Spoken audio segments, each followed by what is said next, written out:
Let's talk about the two-way street of safety and sexual polarity, right? This is very important to understand. A truly integrated relationship is one in which both people's foundational needs for safety are met, right? That's an integrated relationship. And you have the frameworks within that relationship to maintain this, right? Very important to understand. But something else to grasp is this: safety is something that takes place through the dominant ego. The dominant and the submissive egos of men and women are flipped. So understand that modern gynocentric psychology, in its perspective of emotional safety, is directly adjacent to a woman's desires for narcissistic supply. Like love languages, all these new different things. A lot of what them are about is, yes, validating a woman's perspective, but a lot of it is validating the masculine perspective, which oftentimes is going to come from the animus. And what does the animus do? The animus protects a woman from her shadow, which means that as long as a woman isn't directly exposed to her actions or beliefs or decisions in a way that really causes her to self-reflect, oftentimes a woman may not see how she does the same exact things through a reciprocal analogy perspective of what it is she's accusing her partners of, right? Think about that. Like, if you take the understanding of reciprocal analogies and you really apply it with the understanding that the dominant and the submissive egos of men and women are flipped, I think one of the greatest ways to really express it is, this came from Ron Wills, and I think he might have got it from Master Yao. I don't remember exactly, but he said, a man makes love to a woman's body and a woman makes love to a man's mind, right? And I think we could take that conversation to a very deep place. Like, one of those places we can take it to is that it's not only a matter of this is what the sex wants from the other sex, it's also a matter of this is where the other party becomes more attached, right? Your concept of feeling safe is really about the dispelling of the anxiety, or not having a narrative in which you're willing to accept the anxiety. There's a difference between masculine security and feminine security.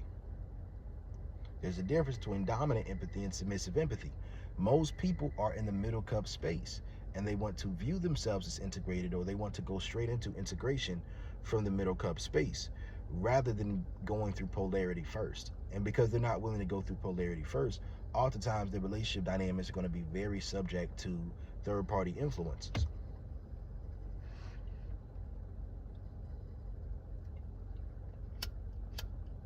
So what does that mean?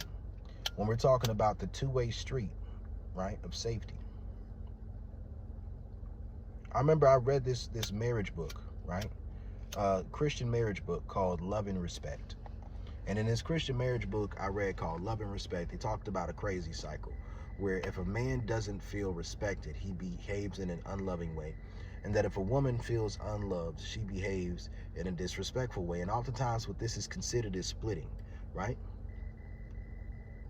That's what it's considered, splitting. But it's oftentimes from a perspective of Jungian psychology, which is where I come from, right? That's animus possession and anima possession.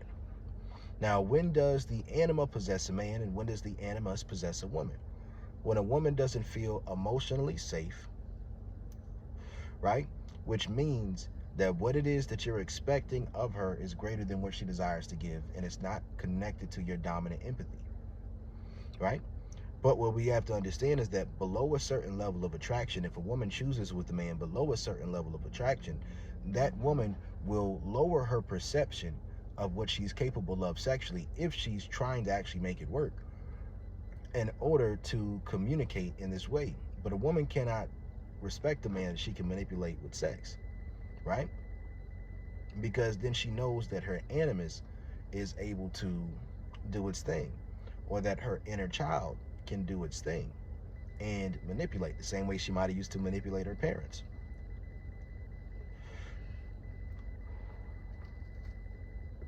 And understand this right here. Once somebody becomes overstimulated, Like once an individual becomes overstimulated, they're oftentimes going to be in a position where, because they're overstimulated and the area of their submissive ego, that oftentimes they're going to get stretched, and there's going to be more that they have a capacity to do without creating a level of attachment, right? Understand what I'm saying? It's the masculine submissive exercise and self-control. So when we're talking about safety in the sexual polarity quadrant, understand that when you're dominant, you're seeking safety through control. Now, understand this. It's not that you're necessarily trying to control that person. Trying to seek safety through trying to control that person, that's more so feminine dominant, right? When you're seeking safety through controlling yourself, that's the masculine submissive exercise and self-control, right? When you seek safety through implanting yourself within your program, creating a program or a structure, or what people would call, Sam Vaknin would call, the shared fantasy. And then when you create that shared fantasy, you invite a woman into the shared fantasy, right?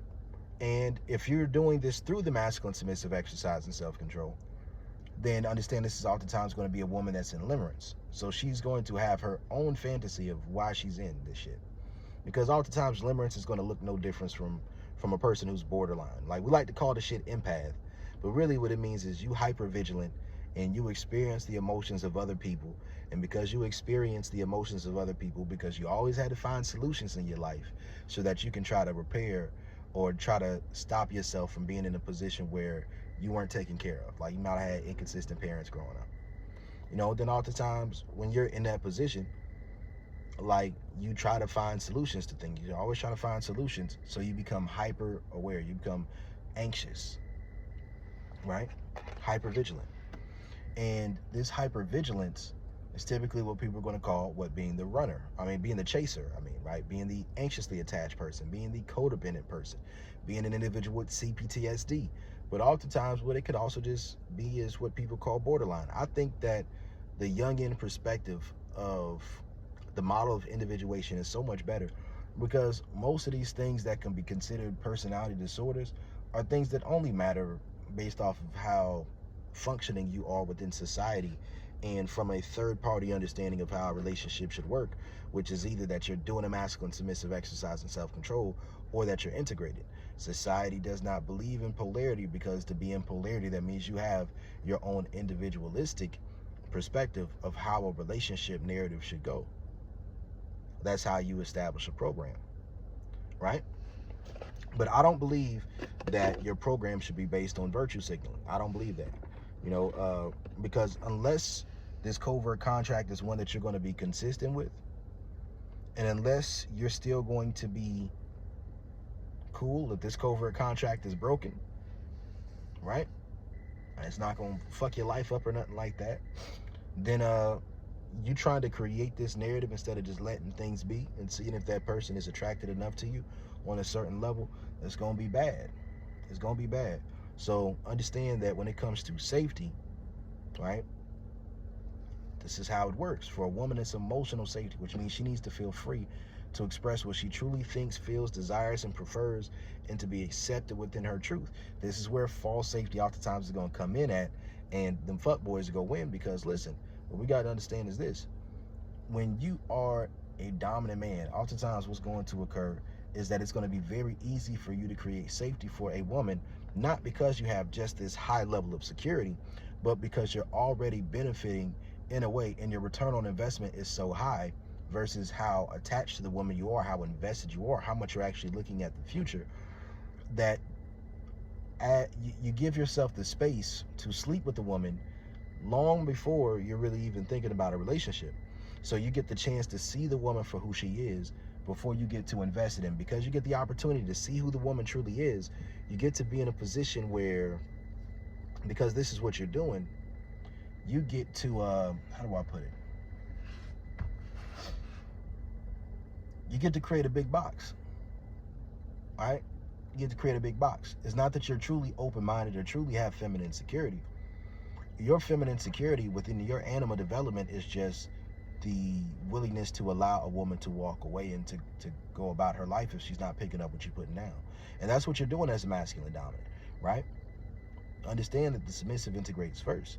So, if you're trying to become the integrated masculine, understand that, when it comes to creating that safety for a woman, trying to present yourself as the integrated masculine before you're actually there is no, it's not going to work. It's just going to come off as if you love bombing. It's just going to come off as if you're future faking. Right? But when you use the biology first approach and you transitionally date, you're getting to know a woman on each stage of her anima, or each level of your anima development to meet that woman at that stage of it. So Eve, that's the biology of a woman. That's the physicality of a woman, right? That's the nature of a woman. That's also her animus defense mechanisms that protect her from what? Her body being penetrated, right? It's to protect her from being in a position where that soft spot that she has, that part of her that's going to be weak for a man, that's touched on just on a sexual level, just that she gets aroused by you, instead of being able to keep up the defenses of this socially programmed perspective of how she thinks her sexuality works. Is you tap into the real her, and then you go into Helen, right? Helen is going to be more so that dating. That's going to be as the woman starts to get into limerence or to fall in love with you, right? This is the romance stage, right? And you want to make sure that the woman can feel you, but you have to make sure that on each level it is mutual. But when you're establishing these things first, you want to make sure that she's feeling you on a certain level, and then you reward that. You reciprocate. You reward good behavior. You see how far you can stretch it, and when you see how far you can stretch it through dominant empathy, it hits the standard of your program and the baseline principle for that level. You go up to the next level. If the woman shows that she wants more, she's campaigning for that position.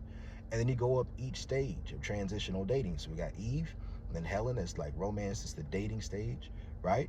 So if a woman is showing you that she's willing to do certain things for you, then oftentimes this takes away from this fear of the narrative of that she's just using you, because you're seeing that she's willing to also invest, right? That's very powerful to understand. So then you get up to Mary, right? That's Madonna. See, when we talk about the Madonna whore complex, or how I view the Madonna whore complex, is like this. If you prematurely try to move to an integrated perspective, or to a religious perspective, or to this perspective of viewing a woman respectfully and believing that this means to not be sexual, that to be a real man or a good person, this means you need to desexualize a woman in your mind, right? And when you do this, you're skipping the first two levels of animal development, right? You're skipping the first two levels of transitional dating. And what this typically is going to do is this is going to cause you to be in a position where, because you're skipping these levels, guess what? This is going to create the insecurity if she is receptive to those levels with someone else, because you're building a relationship with this woman on the premise that she is not sexually available like that. She don't get down like that. She's quote unquote not that kind of girl. And if this is not who she truly is, and she's just presenting a version of herself due to a symptom of her lack of ultimate attraction for you, or just from being hurt and just being in a socially programmed space, if she's not healed enough to, or not attracted enough to you to allow you to fully tap into her full sexuality as a woman, right, in that relationship, to tap into her full sexual shadow with you, and to feel as if her sexual shadow is something that you've conquered, a dragon that you've slayed, if you can't conquer that woman sexually and you're with her, then understand that by proxy, she's going to be manipulating you with sex. And it's not going to come off as manipulation at first, right? It's just going to come off like there's going to be times where she's going to be having sex for you to meet your needs. But understand, in a long-term situation, or if her energy or her focus ever gets divided from being in a limerence situation with you, once that limerence starts to fade a little bit, what's typically going to end up occurring is that she's going to want to prioritize other things. And unless that's a natural, like unless you've developed a level of sexual co-regulation where this woman is able to grow in her life and to feel like your dick and your guidance, your good D and guidance, it adds value to her life. It helps her, regulate her emotions and regulates her thoughts and mindset. Like, unless you get to that point with a woman, then the moment she steps outside of that fog, understand that, it's pretty much going to be over with. She's going to split on you, right? Her animus is going to start rewriting the narrative of different things that have taken place. There might have even been things that she enjoyed that now she's saying that she didn't. It's like, it's the odyssey of recollection. The way you feel about somebody at one point can influence how the overall narrative of how you felt about them in the past. And this is what you got to understand about the straw man principle, like with the quote unquote false accusations and the quote unquote Me Too movement.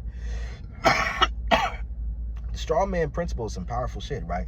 Because you got to understand, when a woman goes into animus possession, she's oftentimes not going to be saying something that is logically accurate or actually true. It's going to lack so much nuance. But a woman can take it to like the zenith level and make it sound like it's so bad, right? But the truth is that although she might not be truly accurate, she feels wronged about something. That's her quote unquote feminine intuition. And once that animus feels something is wrong, and she goes into toxic femininity to protect herself, which is, to play up the victim card, understand that if your program, your system is too outside of the frame of reference of the socially programmed model, then you might be cooked.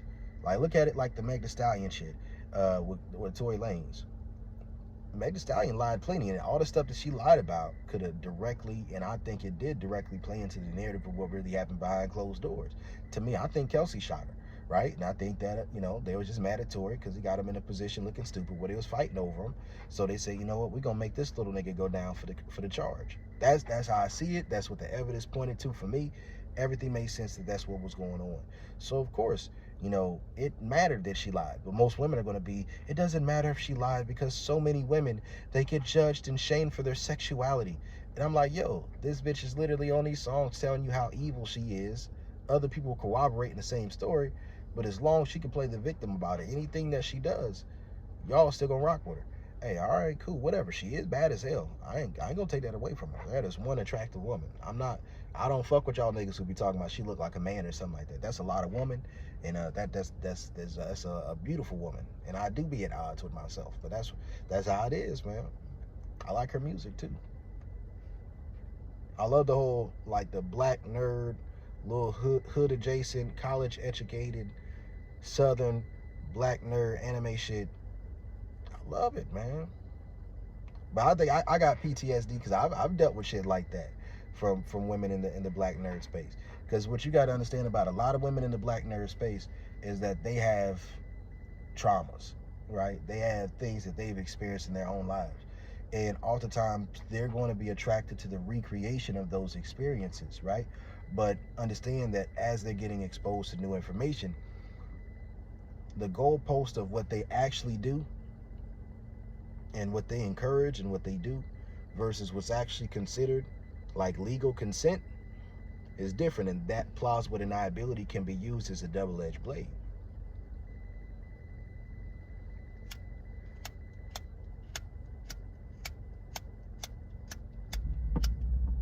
Right? Well, that's what you got to understand. That's the toxic femininity. You're leveraging for the opportunity. In case I feel some type of shame, I can play the victim in this situation. But, this is the thing to understand. Back in the day, there is a wider spectrum of ways that the animus could be slapped.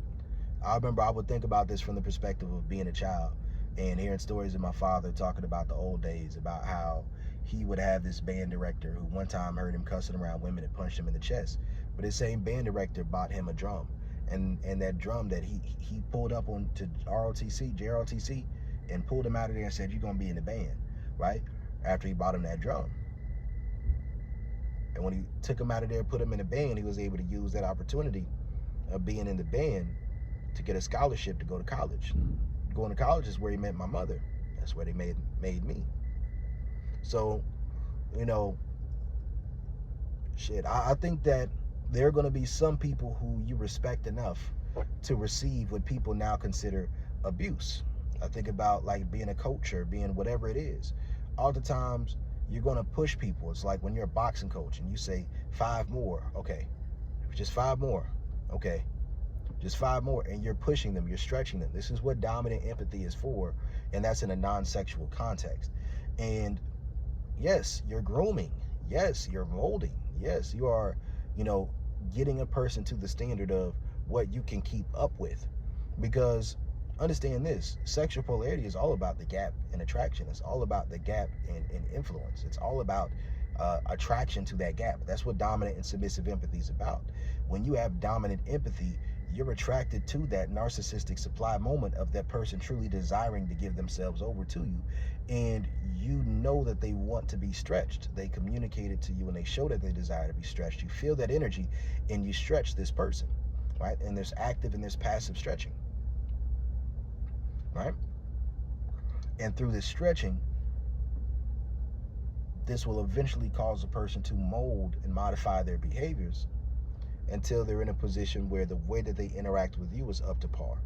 But when you're a masculine dominant, your role and your job is to make the process of someone being groomed into your submissive to be an enjoyable process for them, one that they can consent to, one that they can understand, right? But what you also have to understand is that as things change, certain ways, this is like something that I've noticed, is that ways of dealing with the animus have been whittled down. They've been whittled down. Like, I've been seeing these narratives.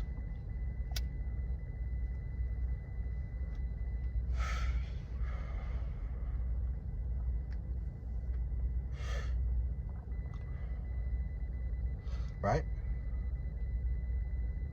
They have been whittled down.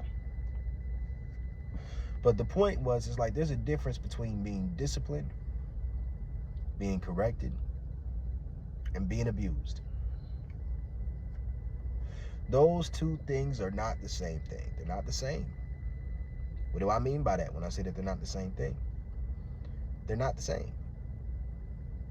But it's about how much you respect that person, how much submissive empathy you have. Do you look up to this person enough to say that I respect this person enough to receive correction from them, even if it's not sandwiched in a compliment?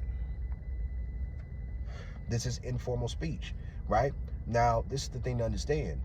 It's not feminine submissiveness unless this submissive empathy is mixed with feminine security, right?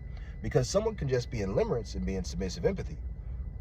But unless the dominance that's taking place can be laundered into a dynamic where all of these things are eventually consented to, then typically a narrative is going to pop up where the woman is going to come out of that fog. And if anything doesn't align properly with whatever structure or system that you're inviting her into or that you're talking about, there's going to be some discrepancies. These are going to trigger off alarms and fire off alarms and signals within her animus to view you as an abuser or a fuckboy, unless she can agree to and consent to the model of the narrative that you're presenting to her with your program. Now, I use a transitional model. So that means that, I like a woman to agree to whatever it is on that level, right? Listen, I believe in as above, so below.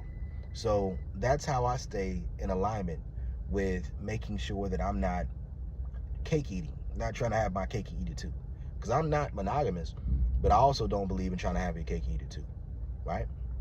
Well, I believe that there's a proper way to go about it. And the proper way of going about it is just understanding outsourcing, understanding self-soothing, right? And understanding soft switching. Those three things.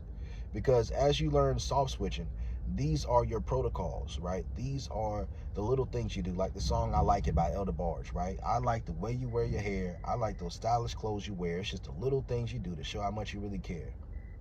And when I'm all alone with you, you know exactly what to do. You put this fire inside of me and make it more than just a dream.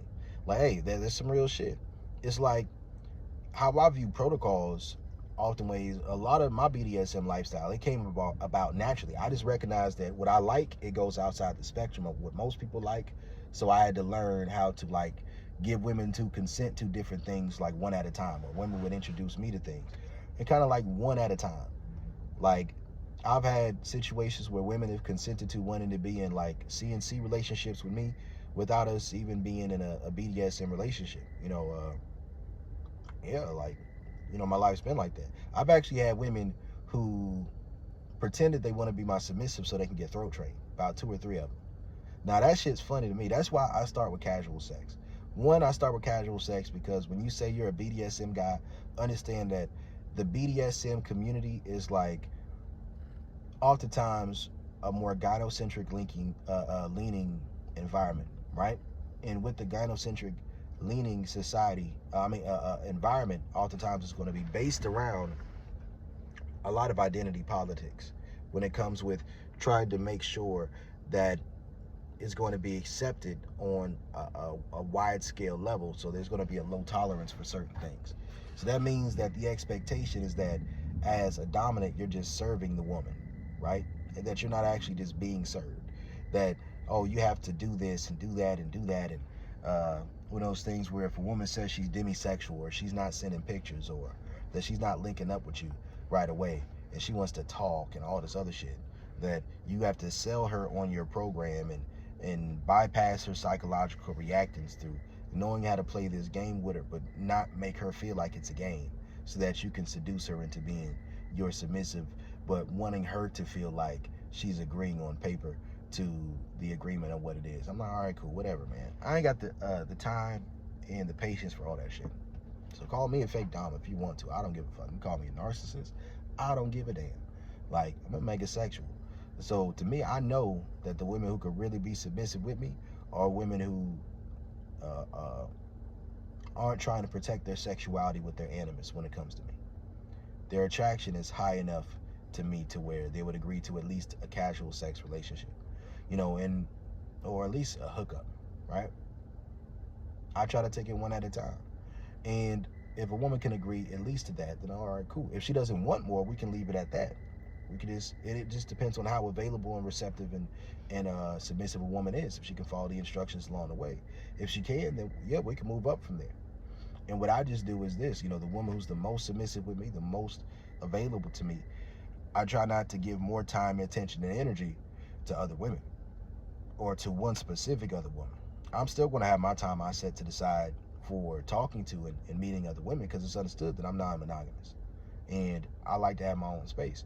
But at the same time, if a woman is more submissive with me, more freaky with me, I'm not going to take some other woman who is not being sexual and prioritize her. Like, to me, that's another side of the Madonna whore complex that people don't want to talk about.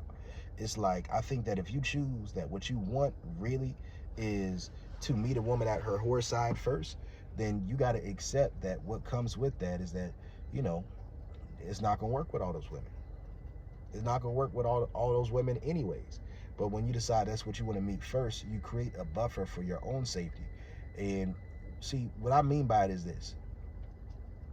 Like, oftentimes, you can try to look at the sexual polarity quadrant almost like climbing up the ladder, the cluster B ladder, right? It's like, let's say you are, triggered, emotional, you're in limerence over a woman, you got one-itis, right? You tripping over a bitch, right? And she just don't like you that much, right? The only reason you like her that much, if she don't like you that much, you're not integrated, right? And you're not just some nice guy.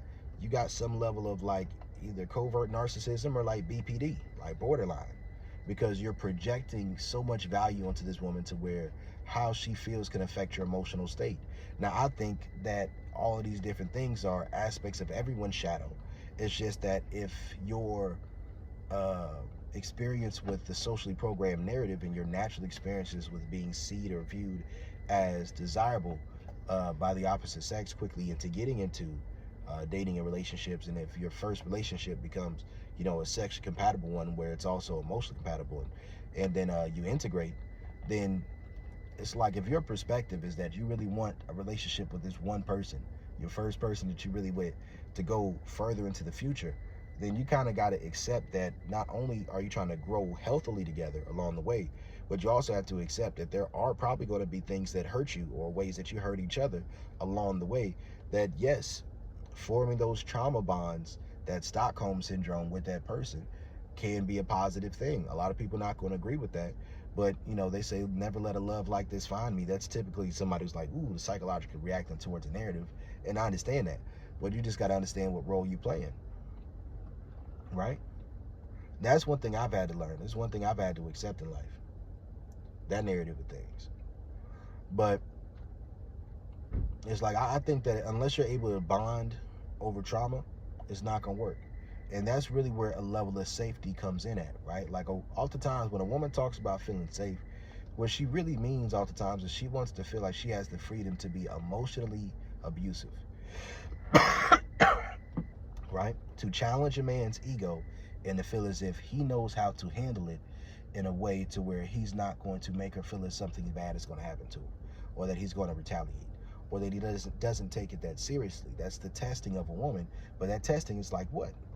Considered like a symptom of what? Like BPD, right? Histrionics.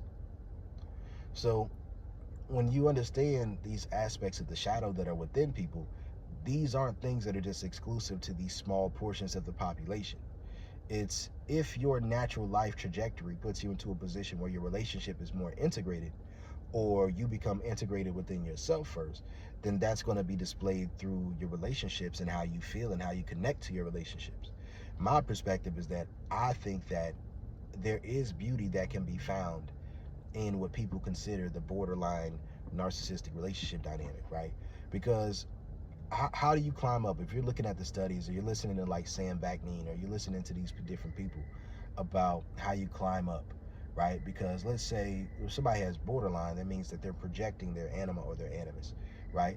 And they are splitting, right? Which means the person is all good or all bad, or meaning that they have a split animus or a split anima, which can mean a Madonna whore complex, or what I call a gentleman gigolo complex, right? And this means that there's a lack of integration in these perspectives. But there's a process you have to go through to integrate these things, right? If you try to prematurely integrate from the wrong perspective, then oftentimes it's not going to work for you. Because what if whatever triggers you is a realistic thing for you to be triggered by? Listen, the animus and the anima are there to actually protect you. There is a level of safety for most things that if you're real with yourself, there's most things that you would probably be willing to do under the right circumstances. It's just how aware of who you are and how malleable that can be to different circumstances, right?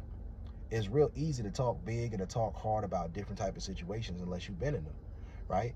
And one thing I look at it is like this, in a lot of different ways.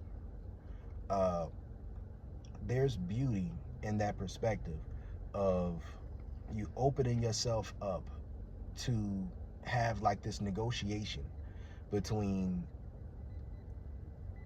this person's view of what the best version of you can be and your perspective of what the best version of you can be, and their perspective of the best way that you could show up in a relationship, and your perspective, and to have a negotiation between these things, and to allow this co-regulation that's taking place in the area of your submissive ego, to allow the feminine energy to lubricate the submissiveness to crave domination, and then you're stretched to a point where you grow, right? It's just that when you're in limerence, oftentimes it has to be done indirectly. So if it's not full baseline level feminine submissiveness and it's just limerence, then oftentimes what's going to happen is that unconsciously you're going to be trying to gain the validation of this person, but you're not going to be able to listen to what they say that they want about how to do it. So you're just going to be projecting what you think they should want and how you think things should be. And when you're giving and giving and giving, thinking that through giving more, you're going to get more from them, this is oftentimes going to be codependent and covertly narcissistic with the desire for what you want, because as your cup gets low, you're going to need to be refilled, right? And this is where, as we move up from the borderline perspective, you get into narcissism. So narcissism can be more so just your ability to create a shared fantasy as a program. And what that program is the more competent you are with actually being able to follow through with what you say, you know, the more you have a positive trajectory towards the future for yourself and overall, the more you believe in leaving somebody better than you found them, you know, the more you have dominant empathy within your program, right? The more you try to make sure things are pretty fair. And the more you create a buffer for yourself to create a foundation of safety for the woman as well, this really creates a great thing for you, right? But you have to understand there is a trade-off, right? Putting your vulnerability to the side, unless you either healed it. Listen, it's your responsibility to either heal your trauma or make it attractive, right? That's your responsibility. So when it comes to that, if you're a masculine dominant, in a lot of ways, you are putting certain parts of yourself to the side so that you can meet a woman at the level of her sexual shadow first, so that you can know her at the most shameful sides of who she is. And when you get to know a woman on that level, oftentimes it's going to make everything else easy. For real. Especially if you conquer the dragon of her sexual shadow and her animus submits itself to you. It's called becoming a woman's imprint, right? Now, there's a level above that, right? When we get into that masculine dominance, that's where, okay, once you create a punishment and reward system, is this a punishment and reward system that they can consent to? That they feel good about this cycle of energy, that they feel good about this cycle of co-regulation? Do they desire more, right? If they feel good about that cycle, and if they already hit your baseline, like, because one thing I said is that, you know, the disparity in attraction or the disparity in influence oftentimes is going to play a big role in whatever is seen to be the narrative of somebody being a narcissist or a sociopath or whatever it is when it comes to relationships. Because your willingness to entertain someone all that you wouldn't automatically see as someone you're willing to have everything with is going to create the mindsets that shift to the narratives of what can be considered the models of cluster B personalities, because you're in control and you like control. But just because you like control doesn't mean you don't want a person to become who they want to be, right? It's just a matter of, you can choose individuals who want to go in the direction that you're trying to grow in, right? That's the thing to understand. And sometimes it is easier, and sometimes it is better if somebody is still somewhat of a blank canvas. I'm not talking about like a blank canvas as if they have no experience. I'm talking about there's room left in their imprint to be stretched, that you have the capacity to stretch, that you can arouse them and stimulate them in a way to where they'll desire to take that further level of a trauma bond, but in a consensual manner. And as long as they're able to create a narrative that they can attach to some type of experience they have with you, then they can strengthen that attachment and strengthen that narrative. But once this is strengthened on a high enough level, what we got to think about is this. You know, you have to decide whether or not you're trying to go into high level polarity and then integrate, whether you're trying to integrate through baseline sexual polarity, right? Or whether or not you're trying to go from high level sexual polarity into the masculine dominant exercise and self-control. That's what you got to think about, right? So, you know, there's going to be some women where you could just be straight up masculine dominant about your program. They just like it. They like you. They fucking with you. They're like, okay, the dick is good. He talked to me good. He, you know what he wants is something that I would just like to do. That makes sense to me. And the woman just treats you so right, and she fucking with you so heavy that, you know, just straight up from that point, you might integrate with her, depending on your program, right? If you got enough experience to be able to identify the things you need to identify, you might do that. And you might skip high level polarity and just go straight from sexual polarity, right? But it's best to do that if your perspective is that you like to be happy.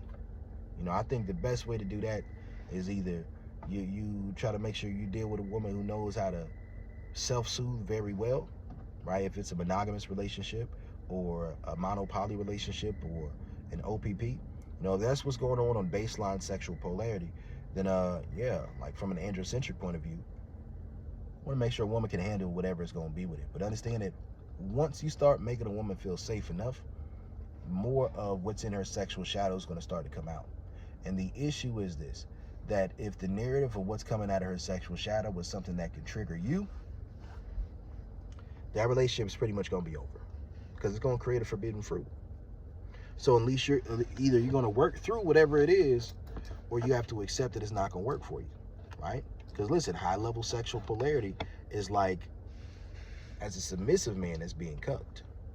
I think high-level sexual polarity, as a dominant man is just being a stag, right? Cuck, stag, right?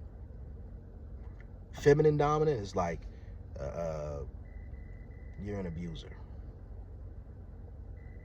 right? Masculine submissive exercise of self-control, depending on what level of it. You can be a nice guy or a fuckboy. Remember, most people are in the middle cup space, so they're going to have this binary. Either you're a nice guy or a fuckboy. And then they're going to have some type of perspective above that sometimes of what the ideal is. And the ideal is typically going to be the integrated masculine, right? But understand this, you're typically not going to attract that. Like somebody who's just completely so many levels above you, because they may already see some sides of you they don't want to fuck with, right? Listen, no matter what place you're at, attraction is still important. So, like, I remember I've experienced limerence before. I've been through a lot of trauma in my life, so there's things I dealt with to where I was kind of always had this romanticized ideal about love and family, and never wanting to be a cheater, and just wanted to find my one girl and only have eyes for that one girl, and to be with her and marry her and then call it a day, and use the anima projection of that being my good girl to actually try to bring the sexual shadow into that perspective enough to where, okay, making sure we're sexually compatible. As long as we're sexually compatible and I'm good to her, then we'll be good, and then we'll just work through whatever it is and then move forward into the rest of life. But man, that animus is a motherfucker. That shit did not work out. So for me, it was like, damn, I realized that there are some pitfalls for me when it comes to trying to tap into a woman's sexual shadow if there's too much frame of reference of us having this friendship or this emotional connection. Because, if I start to believe the narratives that a woman gives me as excuses as to why she's not going to be sexually available, and then I keep seeing her breaking or getting ready to break the narratives that she gives me, I'm going to view those things that she says as her attempting to manipulate me. I know that. And from that perspective, I could be liable to split on her.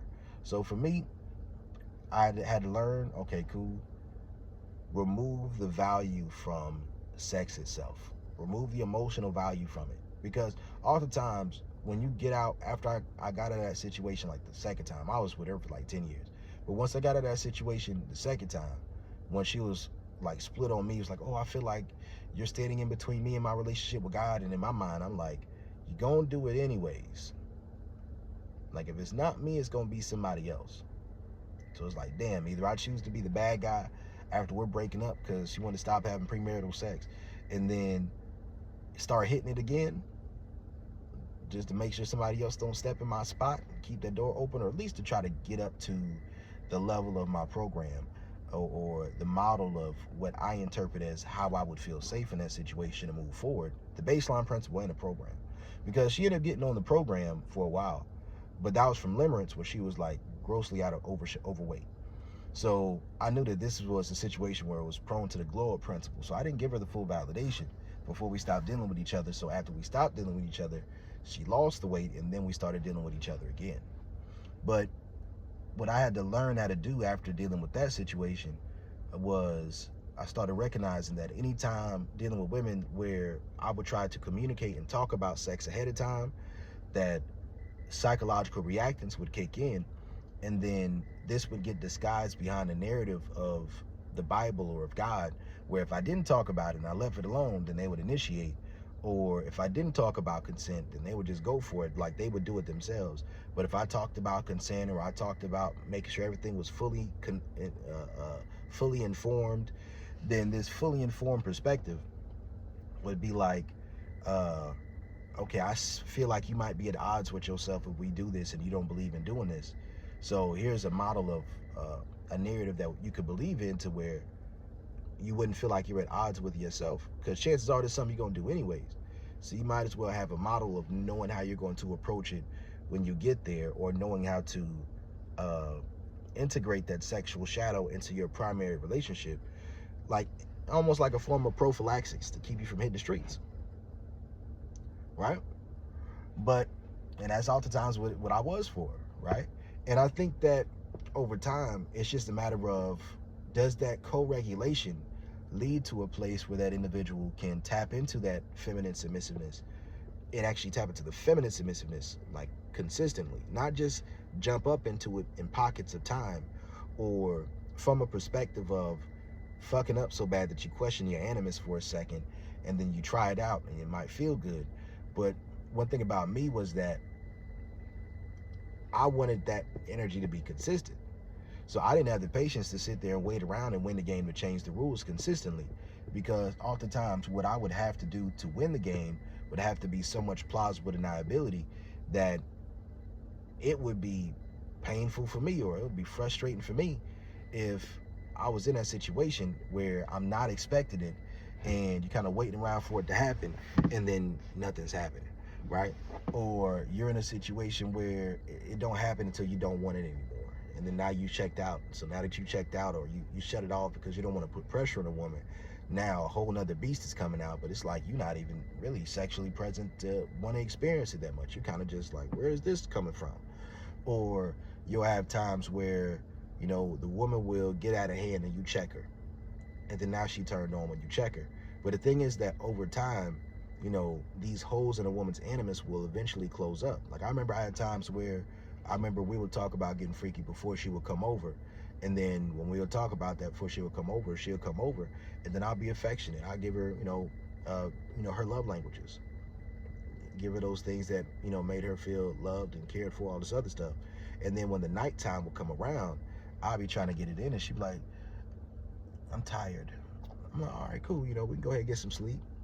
And she'd be like, I'm not sleepy. I'm tired. I want to talk.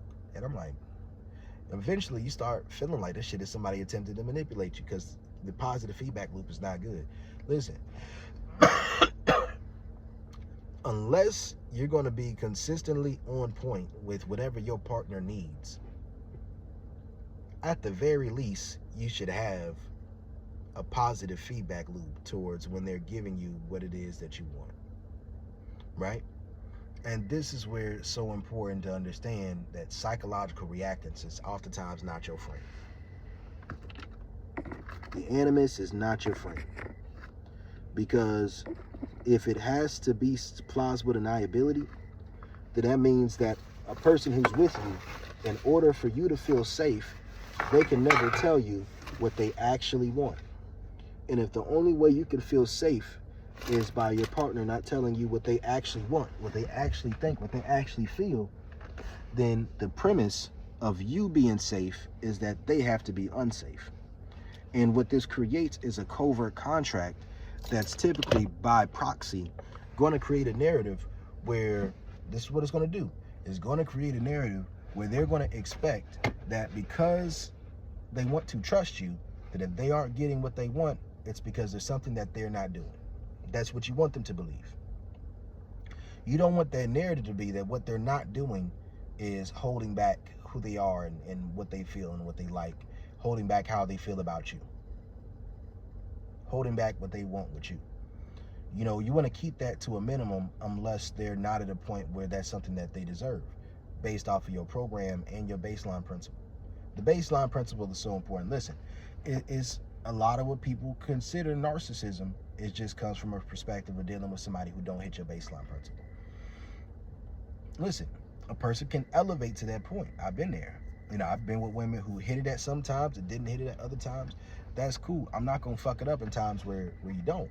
You just got to understand that when you don't, you know, if you're naturally feminine submissive on that level, it's going to be cool. But you have to accept that, listen, I'm probably not going to be able to move forward with the situation until my baseline principle is hit, right? That's the truth of the matter. And I mean, once it is, that's cool. Once it is, then I can use the mental frameworks in my mind to grow my attraction with the emotional side. But understand that until the baseline principle is hit, typically for most people, it's going to be either you're emotionally available or you're sexually available. I'm sorry, that's just kind of how it is, right? Either you're emotionally available or sexually available, because you're going to have to transmute something to something just to be available in that way. Because if the attraction isn't high enough for both, then, you know, typically it's going to be one or the other.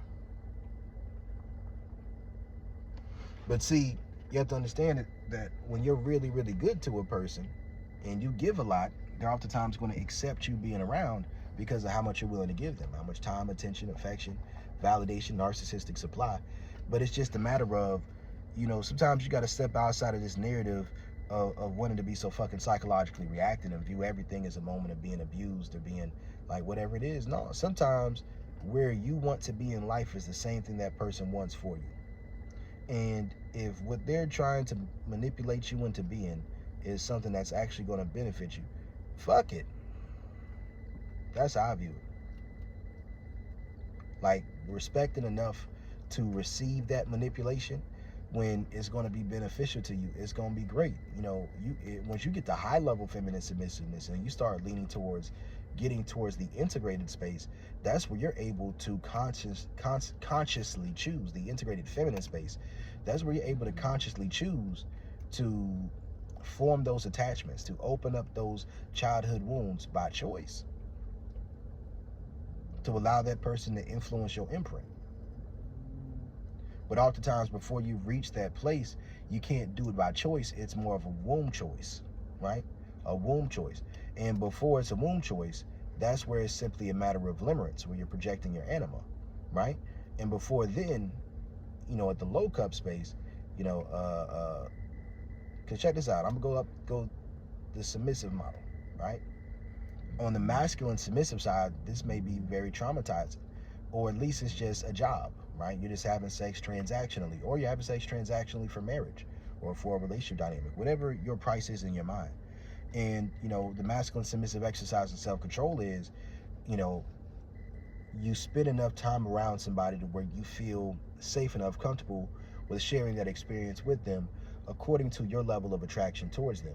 What most women don't want to accept or to explain or to acknowledge is that there's levels of attraction that they have with different men, and that naturally, if your man feels like he's getting a low return on investment, that's not him being insecure. You can say it is, but that's just him being like, well, damn, you know what? If she's my wife, if she's my woman, if this is the woman I care for the most, and she's your imprint, right? If she's your imprint, and you're not her imprint, that's low-key some loser shit. I ain't gonna lie to you. It's like something in your mind it's just gonna resonate. You can become the integrated masculine and not care about that anymore, right? As long as the woman shows up. Or you can become, if you're masculine dominant, you got your own anima, right? So it don't necessarily have to be that woman, but to become integrated, it does. But that's only going to take place if she accepts going to that subspace with you, if her sexuality is continuing to grow, if how much she's willing to change is continuing to grow, if she's still adaptable, if she's still malleable. If she's not still adaptable or malleable, oftentimes that's going to be a woman to where she's going to get more masculine, but in a prematurely integrated way, where now it's just going to be more difficult for her to find somebody. Because if she still has that submissive side to herself, but she's expecting a man to be submissive to her when he meets her, to try to show that he respects her, like, woman, you're not really where you think you at. You think you're more mature now, that you're more all this other stuff, but what you're really doing is putting yourself in a position where your expectation is of an integrated man, but really what you should probably be going for is a masculine dominant man, to heal that part of yourself that feels like it's been damaged in a sexual format, or that's been damaged in different ways. You want to heal that part of yourself. Like, there's dominant shadow work and submissive shadow work. The submissive shadow work is different. All right, some stuff needs to be healed, some stuff needs to be sublimated. And once you learn how to utilize your weaknesses, once you learn how to utilize your traumas in the right way, and a way that's going to be beneficial towards a relationship dynamic and structure, then that's a beautiful thing. And yes, it's like people talk about the narcissistic parents and all this other stuff, but if you reach a certain place in your life and you ain't got a certain level of success, you're gonna look back at what your parents told you and taught you growing up, and you're gonna be like, damn, I think a lot of what they said was true. Maybe I should have listened, right? And when you get to that point, you're gonna think about how much you wanted to feel quote unquote safe and how much you wanted to be quote unquote heard. I'm gonna tell you some real shit, and I've been on both sides of this before. When you're masculine dominant, especially when you're new to being masculine dominant, you haven't built up enough energy to be in the overflowing cup space yet. So it doesn't benefit you to do that. you trying to be integrated when you're just in the high cup space is typically going to rebound. Because if a person's just doing a high level masculine submissive exercise and self-control, and they're playing on your soft spot, they're playing on your love for them, right? And you're trying to aspire towards masculine dominance, understand that unless you started with that program from the beginning, right? Unless you went into that situation with the mindset that you was going to do shit a certain way, and you know, you establish that respect first. Unless you establish that respect first, what you need to understand is this: if you ain't established that respect first, you oftentimes going to be in a situation where the first person, this is something I learned in life, the first person who tries to convince you to stand up for yourself is who you're going to stand up for yourself against. So oftentimes the shit kind of gets out of hand, right? And oftentimes that's what occurs, right? I've seen it time and time again. So what we got to understand and what we got to embrace about the shit is this: oftentimes, you know, in life, when you are just in your own world, oftentimes if you go through trauma as a child, you kind of develop a large inner world, a very enjoyable inner world. Not for everybody, but for people who are going to be somewhere on the cluster B spectrum, right? You create this inner world, and then you're going to go through life, and not just cluster B. It could also be like autistic or any type of neurodivergency, anything that leads to like introversion and shit.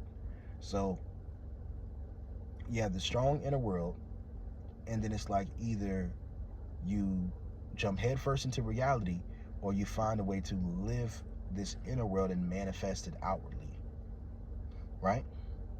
So either you go along with the narrative of the path that's already given to you, the beaten path, which is going the masculine submissive exercise and self-control path. That's the social programming. But eventually you're going to hit a spot where it's going to be harder than it used to be, because when you're doing the masculine submissive exercise and self-control, oftentimes you're not fully invested in what you're doing, right? You're not fully present. So because you're not fully present, as long as the work isn't hard enough or you're able to slide by and procrastinate and do this, that, and the third, you can kind of like protect yourself from a lot of different things and coast through most of life. But eventually what can happen is you're going to hit this transitional stage in life where you're going to question some of your beliefs. You're going to think about what you want to do, you know, with your adulthood, you know, prayer eternus type of shit. I got a song called Prayer Eternus. I've been through it. And it's like when you get there, something pops up in your mind. It's like the idea of being able to take this spiritual vision of your future, this dream that you have, and thinking about the possibility of how could you bring that dream or that internal vision or that fantasy or quote unquote false self, how can you bring that to fruition? And when you think about it as an artist or a content creator or something like that, that's just creating a persona. That's just creating those different things. But sometimes when you have limited energy to be in different mindsets, sometimes you might really method act these different things and pretty much become what you're pretending to be. That's just part of the game. Like when you're going through that dominant shadow work, right, it's oftentimes going to be a matter of either, like when you go the submissive shadow work side as a man, you're going to tap into more of a gynocentric psychology up to that standard of that day and age's perspective of what it means to be progressive. So you're going to establish the female version, the gynocentric foundation of safety first, and then you're going to negotiate how much of your shadow can be brought into this relationship dynamic with this particular woman. That's going to be a negotiation, right? But when you go the dominant route, you're pretty much going shadow and animus, right? You're pretty much going shadow and your morality. And you're going to negotiate those two constructs, right? There's going to be some legality in there. There's going to be some morality in there. There's going to be certain principles, right? I remember Mr. Justy broke it down as CPR, codes, principles, and rules, right? As a dominant. So as you negotiate your morality with your shadow, which this is very important, because if you don't properly do this, you're going to have some holes in your anima, right?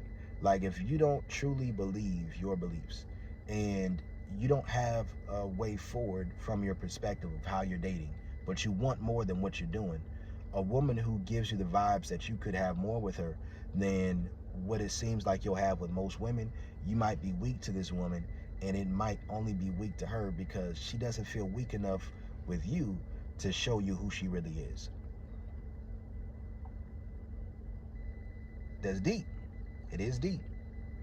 So from that perspective, what you got to understand when you go up from there is that, with the narcissism, that's pretty much just an acceptance of it. But I'm talking about shadow work. I don't think that these things automatically make people a bad person. Most narcissists aren't going to just go around killing people. Most sociopaths aren't just going to go around killing people.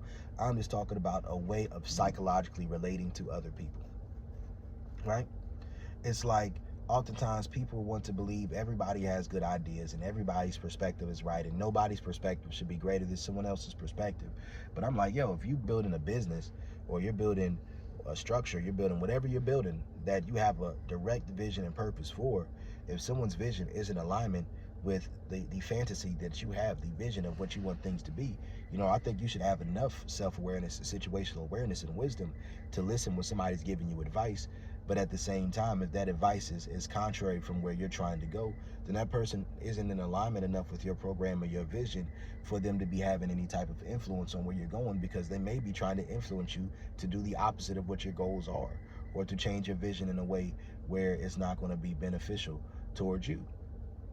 And it's really about choosing something that you're willing to make that sacrifice for, where maybe it won't work, right? But what you have to understand is this, that when you're trying to go through that type of shadow work, that is a difficult thing, because understand this, there are going to probably be somebody or people in your life that are pre-existing once you come into a conscious awareness of, feminine security, or you come into a conscious awareness of intrinsic desire. I remember when I went through college, up to the point of going through college, I never really wanted to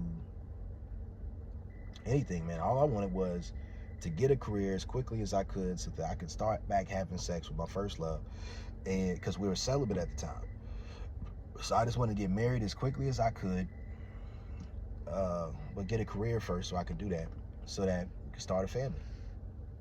Get married and start a family so that, it wouldn't be sinful.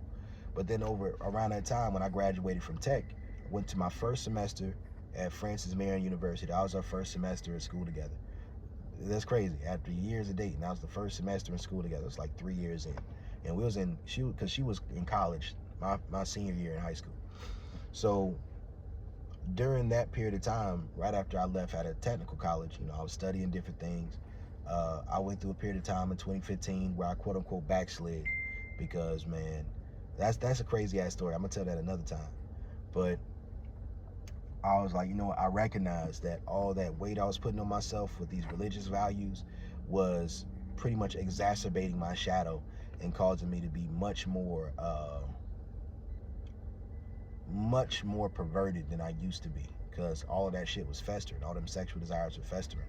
And desexualizing the woman that I was in a relationship with in order to keep up with the narrative of not having premarital sex, that caused me to start to actually desexualize her, and it caused me to start having eyes for other women when I didn't used to have eyes for other women. So I was trying to figure out what was going on. I'm like, maybe I'm doing this abstinence and this celibacy thing wrong. And at the time I was doing a lot of biblical study, a lot of research, and a lot of theology, but a lot of etymology, especially etymology, like how metanoia in the Greek is the word for repent, which means to have a change of mind, right? Rather, like a transcending of mindset is more so what it means, rather than it being to just turn away from something and stop doing it. Or how pistis means to be persuaded of when it says to believe, and how it's like, that's interesting. It sounds more like it's something you're persuaded of than just some conscious choice that you make. And then I also looked at the word porneia, right, which means illicit sex. And I went through the Bible trying to find narratives to strengthen my resolve to be abstinent. And in my pursuit of trying to find scriptures to strengthen my resolve of being abstinent, it was a difficult thing for me because I couldn't find it, right? I mean, I found like 1 Corinthians 7:1, but I ended up finding out that ritualistic temple prostitution was a big thing, and Paul was speaking about sex as a prophylaxis to keep people from practicing idolatry and ritualistic temple prostitution to get their needs met. So that wasn't just about saying it was wrong to have premarital sex. Paul said a lot of things by permission that were not by commandment, right? And I was looking at these different models. I eventually got to Deuteronomy 22, and it said, if a woman is a virgin and a man seduces her, if she gives herself over to a man, right?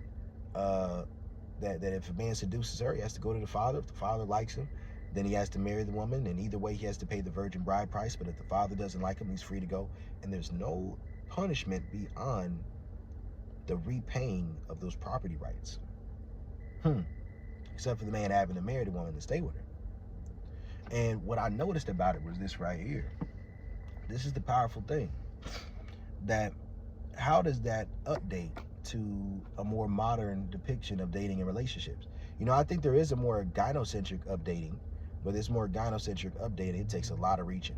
It takes a lot more reaching than what I'm talking about. Like, it takes a lot more reaching to completely rewrite the narrative. Like, there's some of those people who are like the like low-key Gnostic. It's hard to gauge, but the people who are like anti-Yahweh,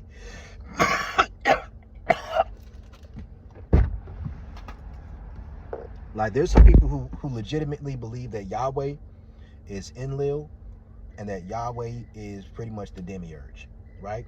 And that when Jesus is speaking in the New Testament, that he is pretty much directly speaking against Yahweh. And that's what he was actually killed for. Not that he was just correcting them, and no, he was actually saying that things that Yahweh did were wrong. Like, what father with his child asks for a fish or a bread or something like that would give him a serpent? But that's exactly what Yahweh did, right? But that's a whole different perspective of theology. I don't know if y'all want to get too deep into that. But with the more gynocentric model, it's really about taking anything that doesn't express the fruit of the Spirit from God within the biblical narrative, and to make that something that is not actually God, or to make that, some people use dispensationalism and penal substitutionary theology kind of like to backload the shit. And with the penal substitutionary theology, it kind of creates this perspective where Jesus is different from the Most High God.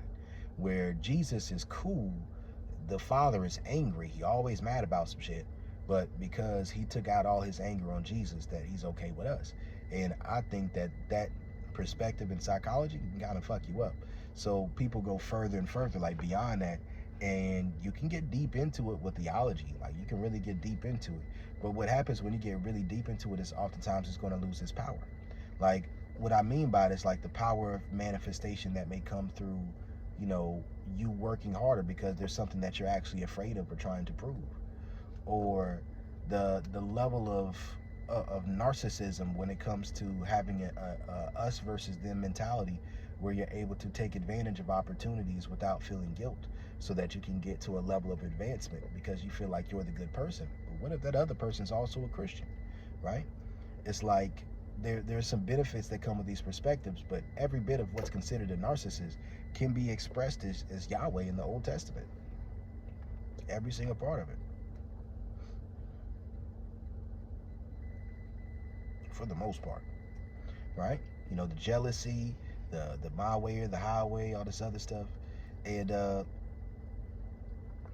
that's just how it works. So it's like, if you believe that, and then you also believe that a relationship between that the church is the bride of Christ, that man should love woman the way that Christ loved the church, then you're gonna probably look at things a little bit different, right?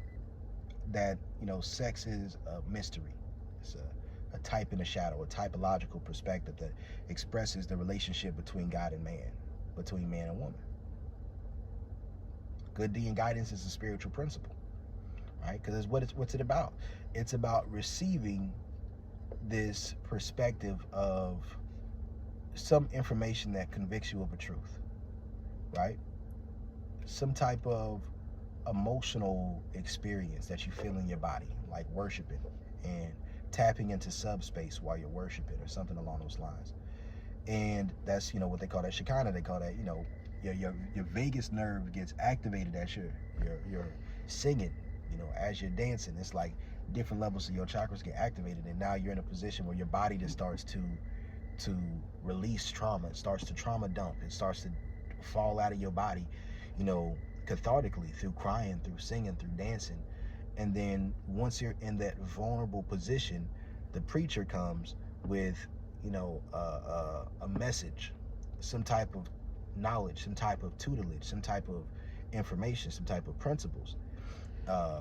And when they give you these principles, it's not really a matter of if they're biblically correct. It's just a matter of, is this going to create a positive feedback loop in your life to where it's going to start to positively express itself through the different areas of your existence. So whether that's just your mindset, or whether or not that is your willingness to go to work, right? Your willingness to think healthier, or to eat healthier, to value your body, or to not do certain things. Like, that's really what it's for. But oftentimes that is, I think that it could be real things that can happen. I'm not somebody who's like fully like on some agnostic shit. I still believe in Jesus. What I'm saying is this right here, there's a lot of things that appear to be coincidences, and that I know I can't afford to be overly superstitious, because with my proneness to want to believe in the fantastical, right? I still believe in the book of Enoch, right? I still believe in these narratives of how things took place throughout history, about the Nephilim and shit like that. I understand that that's not something that I got the peer-reviewed studies to prove. A lot of that Zachariah Stitching shit was disproven, man. Like, I still somewhat believe in the narrative of being a Hebrew Israelite, but that from Babylon to Timbuktu shit was disproven.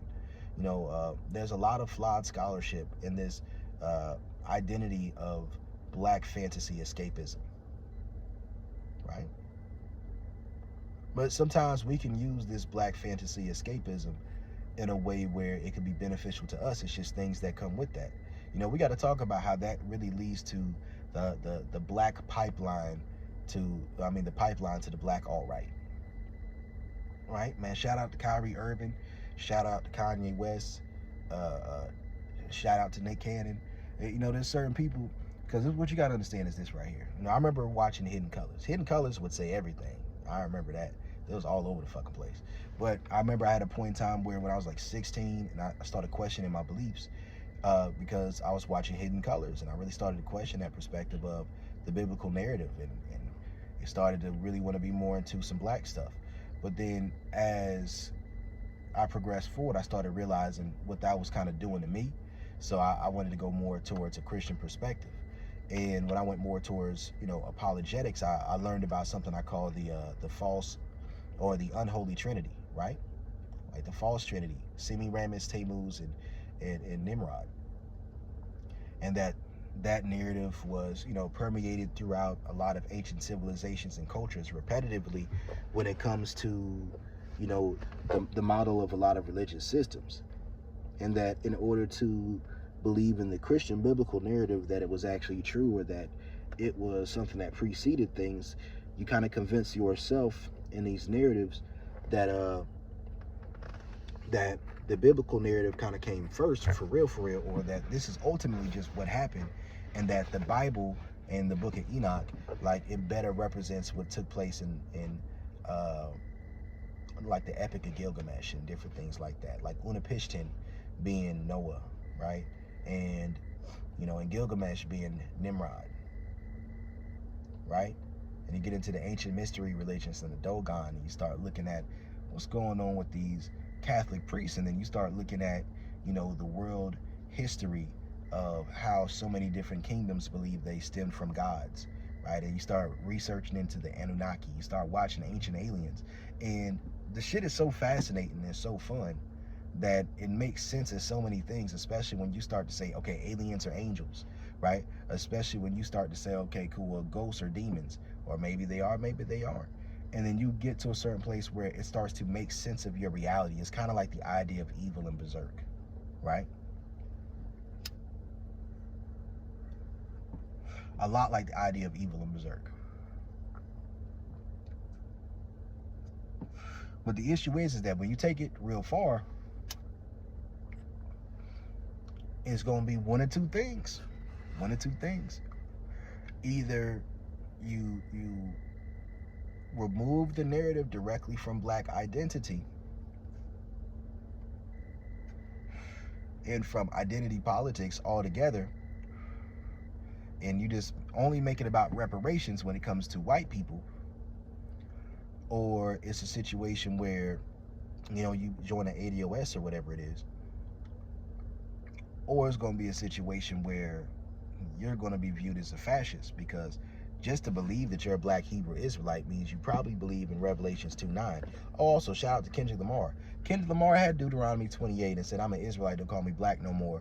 And, you know, he had these different things that he would say in his songs where Kendrick Lamar obviously has been taking shots at Zionism. People ain't even catching it. I mean, he benefits from it, of course, with his music career. So he can't say too much.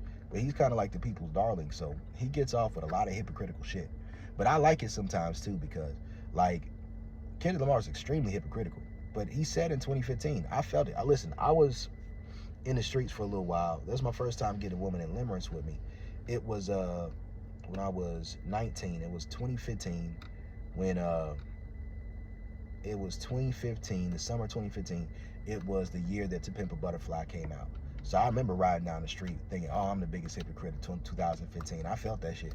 But yeah, like, Kendrick Lamar, he's been working with people who got sex charges like Kodak. He's been working with people who known deadbeats like Playboy Cardi. And I look at it as shit like this right here, man. It's like, it just makes it more personal about how much he ain't like Drake. When you say you don't agree with something and you don't fuck with somebody because you don't agree with him, what makes the insult worse? You know what makes the insult worse?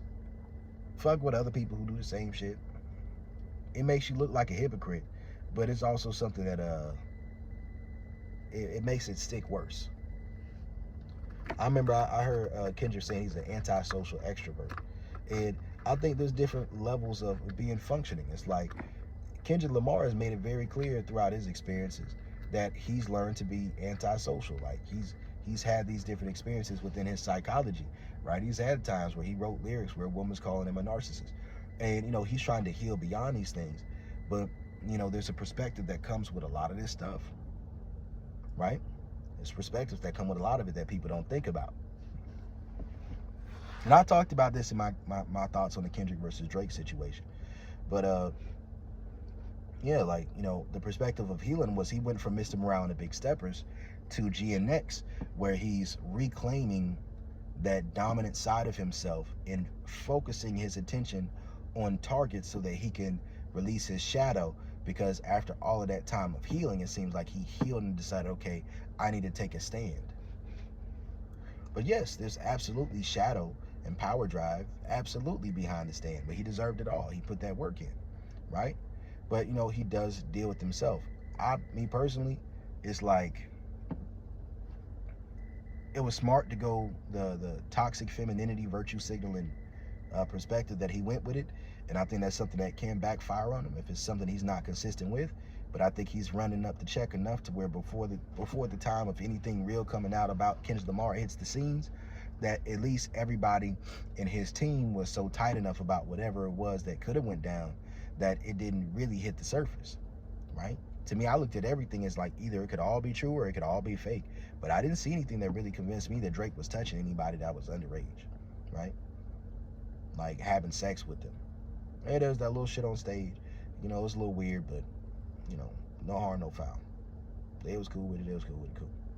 And then look at the age that he was at. Man, listen, people say it's weird. I wouldn't necessarily do that, but I don't think it's that big of a deal. He's an entertainer. You go into that show to get serenaded. You're going to that show for that experience. So, you know, he decided, well, he wasn't going to throw off his energy because it was an underage girl there. He was saying, all right, cool. You know what? She's here. She got a crush on me. I would like somebody to fulfill my teenage crushes, so let me fulfill this teenage crush. Now, I think you shouldn't do that, like, when it comes to crossing the line sexually. But, you know, I think people get up in arms about a lot of shit. And that shit was a little bit weird with him texting Billie Eilish and shit like that. No. What was it? Millie Bobby Brown. But, man, fuck it. At the end of the day, that's how the shit be sometimes. But I think that over time, like what people don't recognize with that shit is funny, because I don't know if anybody ever talked about this, but regardless of what perspective you look at being an Israelite from, Drake is one. Because Drake's father comes from, like, because Kendrick was talking about they not like us. But I'm like, man, Drake, real father from Tennessee. Like, his real father, real nigga, right? And is it his fault he had to grow up with his mother? Like, Kendrick grew up with both his parents, two-parent household. That's not like us. Drake grew up with his mother, right? Like, you know, it serves shit to be like that sometimes.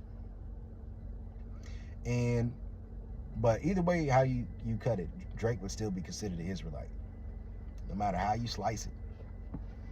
ADOS and the Jewish, yeah, regardless of your perspective on history. But yeah, man, I would flow through different places in my beliefs, because I always wanted my beliefs to help me with the overall narrative of what path I was going in life. And something about the idea of being in love with, or being monogamous towards, or being, you know, emotionally pursuing a woman who's receptive to casual sex, it doesn't resonate with me. Like, something about having to prove that I'm a masculine man, or that I love a woman the way Christ loved the church, by staying with a woman who's cheating, or whatever it is.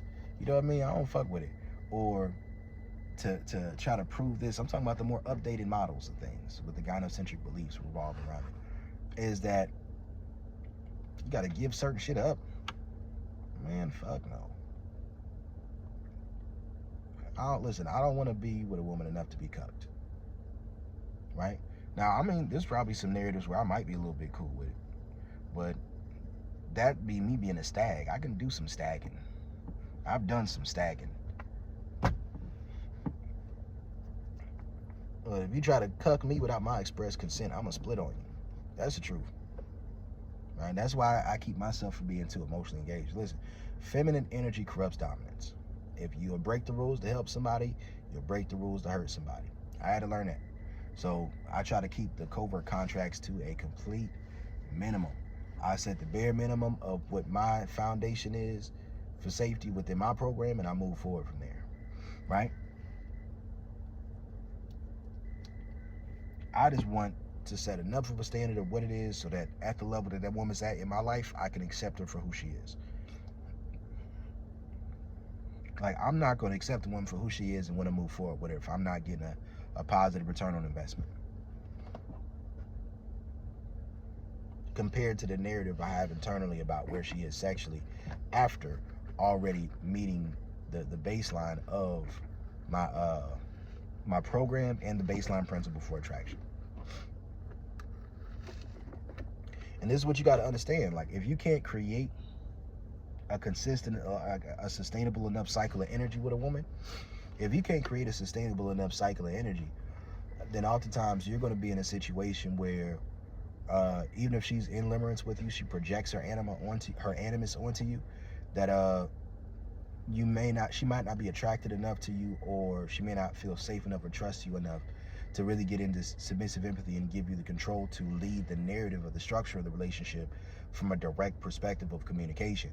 And if the cycle of energy causes her energy to get too low and she burns out in the process, it's not gonna work.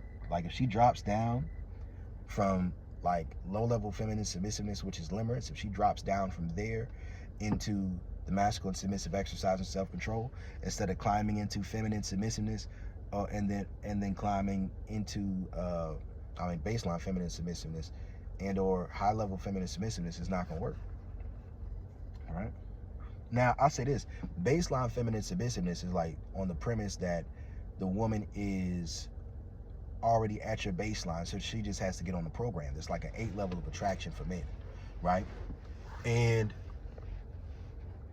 if she's not already at your baseline, she needs to be at least at high level feminine submissiveness, right? I mean, if in the process of the limerence stage, she works on herself and then she gets to your baseline by the time she hits feminine submissiveness, then cool. But if not, she's going to have to hit high level feminine submissiveness, which means that there is still going to be a narrative of structure of what you need to keep to. And part of what that means is, you know, you're going to have to be able to be attracted to them even if they really, really want you, even if they're really, really pursuing you, even if they're really, really willing to be submissive. And this is going to challenge a lot of people, especially women. Women do not like that shit. I mean, there's some men, but that's where I really see you as being a dominant, right? Like on a high level, when you get to the point of being even like a master, right? You have informal speech. And it's just a matter of, you know, with high level feminine submissiveness, a person doesn't mind being cucked or cuck queen, or don't mind being a side chick. They don't mind these things, and they can accept it with a straight face and be like, yes, I'm willing to do that, to fuck with you. Yes, absolutely. I seen a video, this woman said she was dealing with a man for 25 years. Well, we're dealing with him for 20 years, and then they were friends for 25 years. And that man was married the whole time and let her know up front he was never going to leave his wife. And she said she loved him, and if anybody tried to stand in the way of what she had going on with him, that she would have did something to him, right? That's high-level feminine submissiveness, right? That man made her feel like a woman first. You know, when you make a woman feel like a woman first, all that other shit that she talk about, it go out the window. It's just a matter of this perspective of, are you a masculine dominant man that could really give a woman those tingles, give her that feeling? And then from that point of view, giving her that feeling, now she's in a position where she's ready for it. Or are you in a position where rather than her being just desiring it and craving it, you're just making her feel safe enough to where she wants to do it? It's kind of like A Night to Remember by Shalimar. It's like this perspective of masculine dominance versus, you know, healthy or noble masculinity. Like I said about being healthy, quote unquote, it's just a matter of if your social programming and your natural attraction and desirability in your environment and your circumstances led to you being able to create an integrated relationship relatively early on, right? And what a lot of men do and a lot of people do is they'll just fuck up so much over the years, actually cheating, like actually embarrassing the person, that once they get to the point where they're scared of the person getting their lick back, or that woman got her lick back, and then now they kind of had to sit with it and put the woman in the background for a little while, that eventually you're in a point where it's like, you know what, you done fucked so many women out here that now you kind of over it. It feels kind of like meaningless. So now you want to go back to the woman who you feel like is good to you, because if she fucked up and fucked off and then now she went to church, then you might feel like, well, maybe I need to go to church too. I done seen it happen. Listen, and it's not even always, especially if she don't fuck off first, oh, she got the high ground on you, buddy. Yeah, that's how it works. So it's like, I seen it happen before with Chance the Rapper, right? Shout out to Chance the Rapper, but I seen it happen. I seen it coming too. Like, I knew they was gonna get divorced. I didn't want to say it. I didn't want to wish ill on them, but I knew that they were getting divorced. The moment that I saw that his wife, who looks, you know, I ain't even gonna do that. She is a pretty lady. She is a very handsome woman, right? And I'm sorry. I don't want to be disrespectful towards his ex-wife and the mother of his children. I'm just saying what we all know, right? I'm just saying what we all know, what we all observe, right? You know, for a man who's that successful, you know, that has to be an anima projection of a woman who represented the good girl to you. Anytime you see this shit, this is what happens, right? With J. Cole, with Kendrick Lamar, with Chance the Rapper. See, what you got to understand, a lot of these rappers, like you can even see it with Snoop Dogg. When I was going through the shit I was going through with my old bitch, this is what happened in my mind. I was thinking about it like this right here. Like, I was listening to that clip of Snoop Dogg talking about the story that Tupac told him about how, no, you need to go ahead and marry that girl. You just need to go ahead and make it work. But I just couldn't do it, bro. I couldn't do it. But man, goddamn, like, there's some situations like that. But what you got to understand is that oftentimes, if a man has a woman in his life who's like his best friend or his long-term girlfriend, his fiance, whatever it is, and they've been together for like over a decade, especially if that guy's an artist, typically they probably both cheated on each other. You know what I mean? Or they got some type of arrangement. And if a man has a woman in his life for a long time and he's not claiming her like that, a lot of people will assume the guy's wasting that woman's time. Oftentimes, he sees certain characteristics in her that if he claims her right now, she probably gonna fuck it up. So you keep it private, right? Or it's a situation where the woman is hanging around and she's holding a frame of how she wants the relationship to be that has the benefit of the virtue signal. And because it has the benefit of the virtue signal, the man, as he wants to mature, he's going to see this as an opportunity to justify or to rejuvenate himself after being feminine dominant or being, you know, a womanizer, being these different things for a long time. So, you know, oftentimes this what's going to happen. Oftentimes, if a man is sitting there, has a woman in his life, and he's always talking about fucking women, that woman's probably fucked off behind closed doors. So he talks about fucking other women publicly, and that's low key like his petty way of getting back at her. Like, if we gonna keep it a buck, like that's kind of how it works, right? And eventually, you know, if the woman sticks it out, kind of like Cookie, right? That she sticks it out, she's able to make it through. They have that relationship dynamic, right? You know, most of the time people know to keep their relationships private if it starts from an androcentric foundation of safety, meaning the casual sex or a situationship, or the dude's been sleeping with multiple women or whatever it was. They typically keep it wraps, because typically the dude's ego's not going to be able to handle being able to think that the woman has been sexually connected to other men if that's supposed to represent his good girl. And then two, other people are going to pressure her into sleeping with other people if he's been sleeping with other women, right? That's how it works. They're going to say it as abusive. I remember seeing the background for Toby Wigway in Fat, and I thought it was a beautiful story, but everybody saw him as like, oh, he seems like a narcissistic abuser, and I hope this type of love never finds me. Bitch, shut up. Ain't no love finding you. Ain't no love finding you. You ain't got enough feminine security, and you're too submissive in your inclinations to not have feminine security. You have this entitled expectation towards an integrated man, but you aren't integrated yourself. You still got trauma. You like, listen, you want the narrative of seeing a relationship structure where a man pursues a woman, right? And this is where Kendrick Lamar and his hypocritical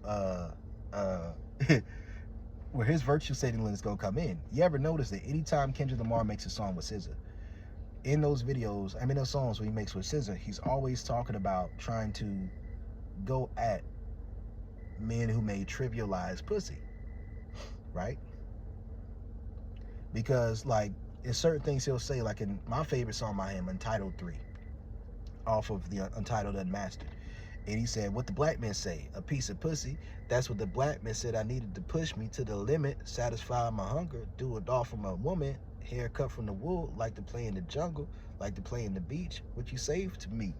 I say, back for a week, pussy is power, fuck on a new bitch every night, who couldn't be prouder, you should allow it. So a lot of what he talk about is he's going to switch up between these perspectives of his Madonna whore complex, right? Like, you know, if you listen to Black Hippies, you ain't even know. He's like, I hate a hoe hopping woman, stank pussy popping woman. It's like he hates certain things that are really not sex positive, right? Like he's not really a fan of them prostitute type of women.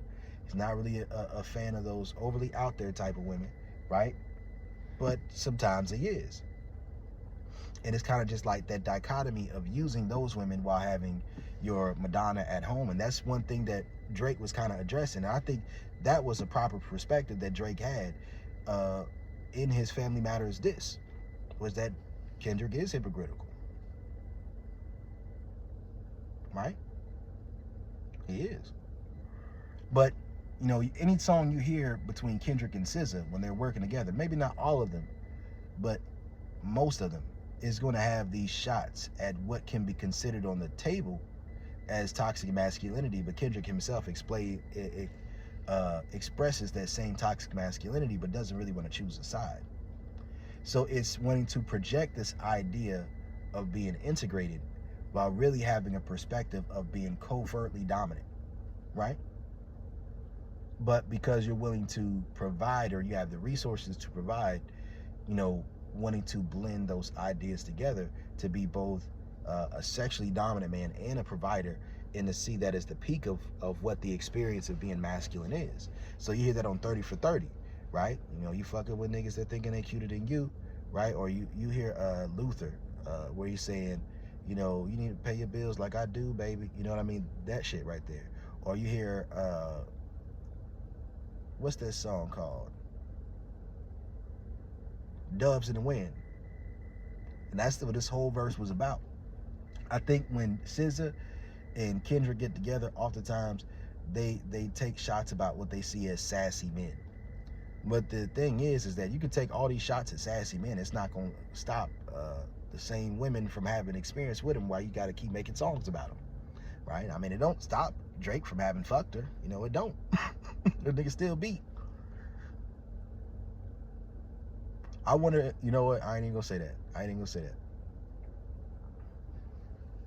I think a lot of people got penis envy. Because, listen, Napoleon complex, you know, I mean, Kendrick's admitted it.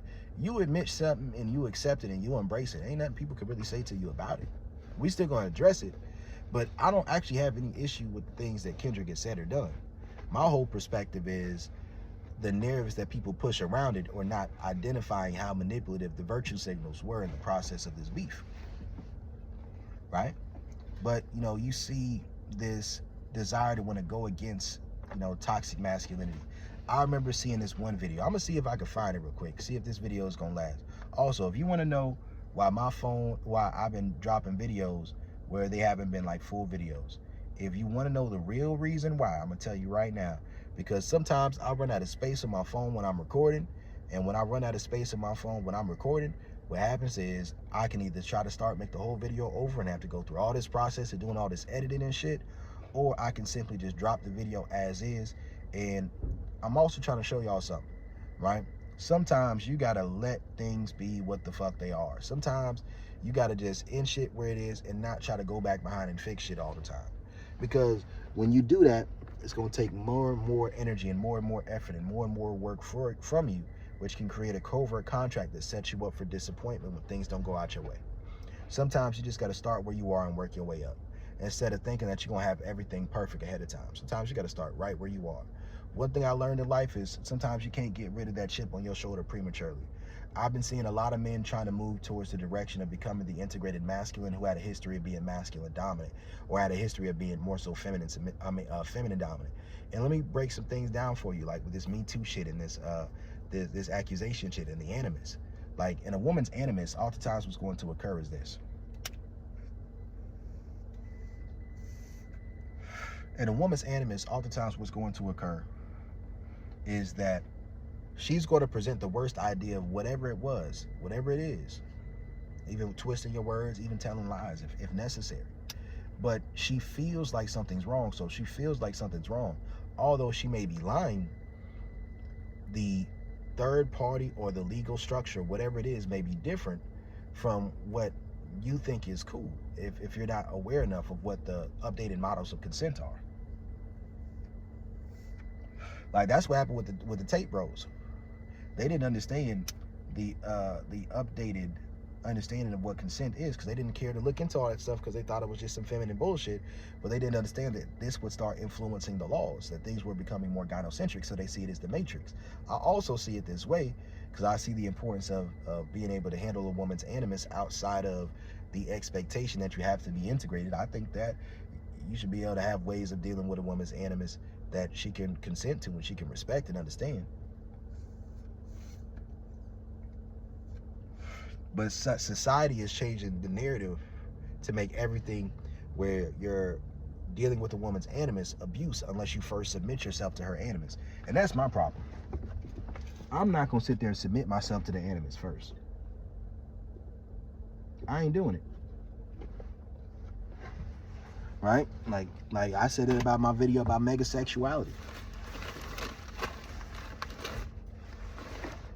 Like, I have no interest, no intrigue in trying to measure up to those standards of the way people think things are supposed to be. None whatsoever. Right? So I could just be open about who I am. But listen, the deeper you get into the sexual shadow world, anytime money gets involved, anytime certain things get involved, the social contract structure right now is moving towards trying to get rid of the dominant men, because dominant men is conflated with abuse.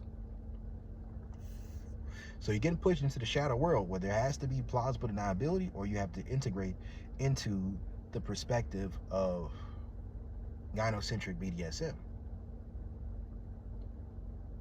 That means if you get into gynocentric BDSM, or you get into gynocentric, like ethical non-monogamy, all that, whatever perspective, no matter how religious they are, no matter what those perspectives are, if you go into those systems of belief, you have to submit to them, which means no transphobia, meaning no homophobia, meaning no desire for a one-sided sexual relationship, no one penis policies, no monopoly, right? Unless this is something that a woman is bringing to you, right? Like no CNC, no degradation, no any of these things, no exhibitionism, no voyeurism, unless this is a situation where everybody who can even be aware of what's going on are consenting to it. And the woman, oftentimes, if it's something on the more dominant side of the spectrum, maybe sadism is only acceptable in a lot of people's eyes if the woman comes to you and wants this.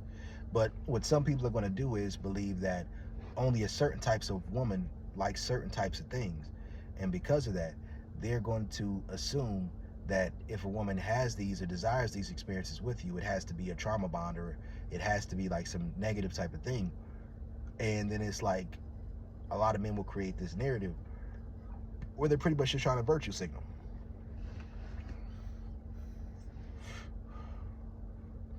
Right? But like with that Andrew Tate shit, like, yeah, that nigga was definitely being feminine dominant. He was being a fuck boy. But being a fuck boy is different. It's like he deals with dating like he's a car salesman. When you're a fuck boy, once sex work gets involved, you're automatically a lover boy pimp. And you can go to jail for sex trafficking.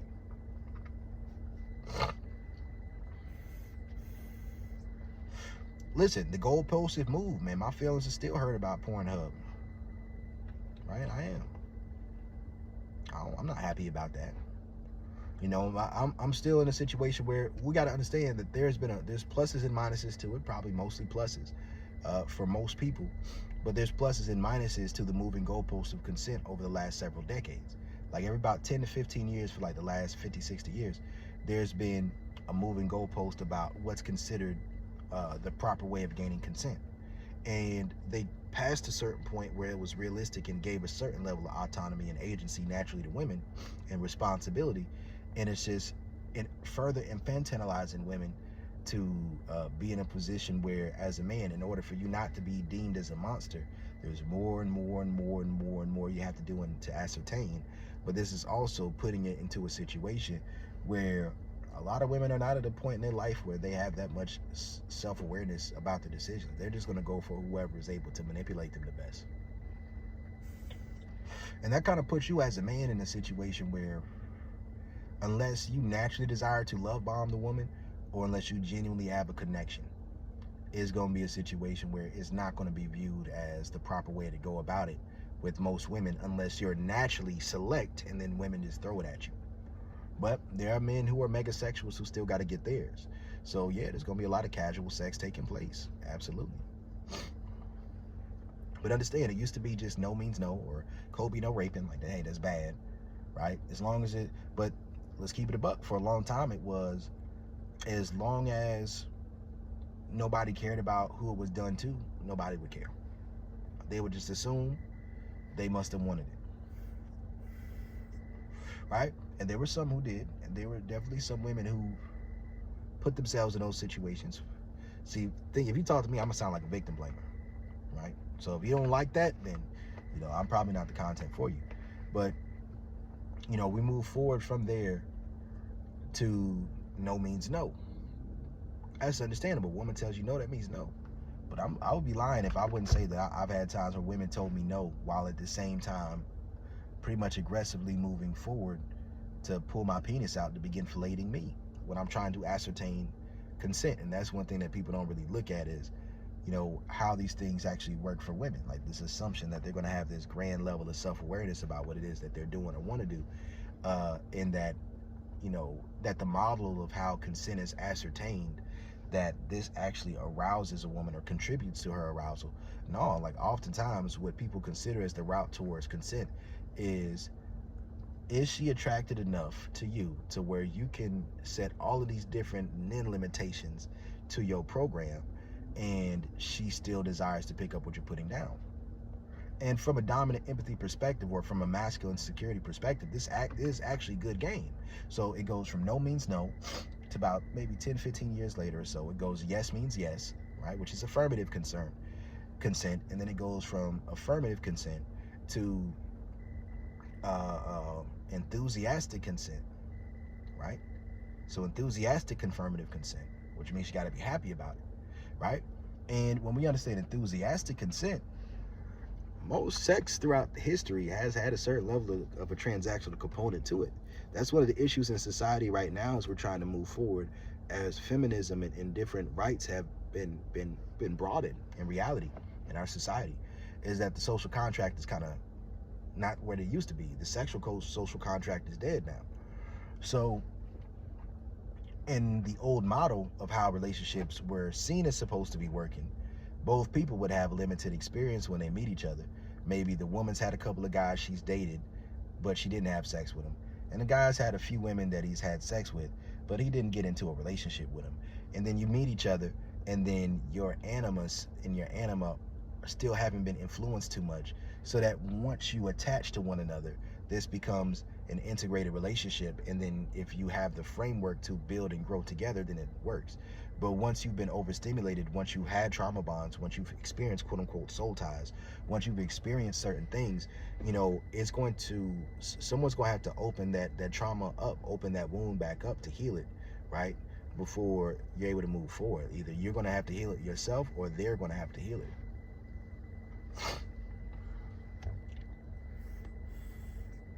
Right? And if they have to heal it, you should probably make that a situation that's enjoyable for them. So are you trying to heal your dominant ego or your submissive ego, right? The Madonna or the whore, the gentleman or the gigolo? My perspective is you start with one side, and this is my perspective on things, of integrating through polarity. You start with one side of what you're trying to heal, and you hold yourself accountable to either being dominant or submissive within your structure or your perspective. And when you hold yourself accountable to being dominant or submissive, you learn to go through the process of the program of what's presented in front of you from a perspective of, do you need to develop masculine security or feminine security? Because polarity is the alignment of masculine security and dominant empathy, or feminine security and submissive empathy. So yes, there's a trade-off, right? Like, for a woman to really be feminine submissive with a man, he can't be vulnerable about anything that she can hurt him with unless he's willing to walk away, or unless she can consent to the punishment.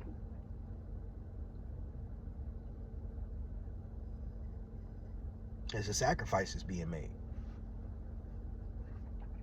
Being in that dom space, if you heal certain things enough and they're not going to trigger you or whatever it is, then all right, cool. You can be a little bit more invested, but you probably still need to have your program and the baseline principle in mind, or you might be love bombing unbeknownst to yourself. I like to go through more of a steady growth process. And once you understand that this is how it works, that once those things are met, you either move into polarity or you move into high level polarity. But moving into high level polarity is one of them situations where it's very easy that a person projects so much of their animus or anima onto you that you gotta be very careful about not reciprocating enough, and then they drop down into feminine submissiveness. If someone drops down into feminine submissiveness from high level polarity, but when they get there, but when they drop down into feminine submissiveness, now they're in a position where you're trying to stretch them as if they're in the high level feminine submissive position.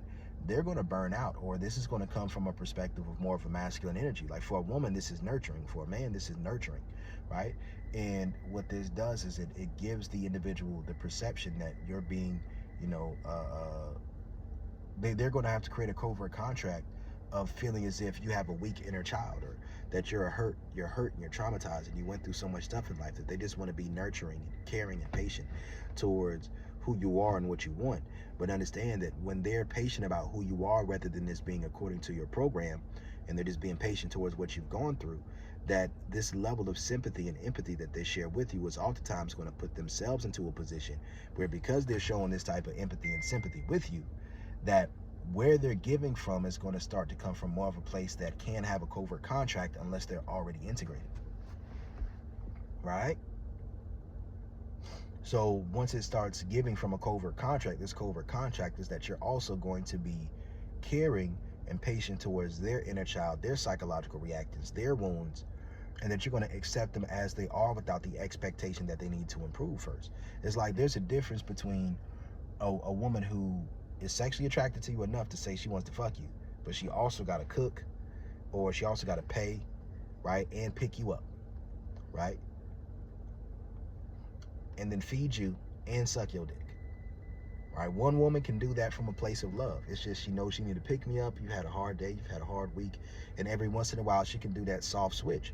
And because she has enough respect for you, enough attraction to you, the idea of pleasing you is something that does make her feel good, like she's taking care of her man. She gets to stroke her own ego by feeling like she's there for you. That's a beautiful thing. But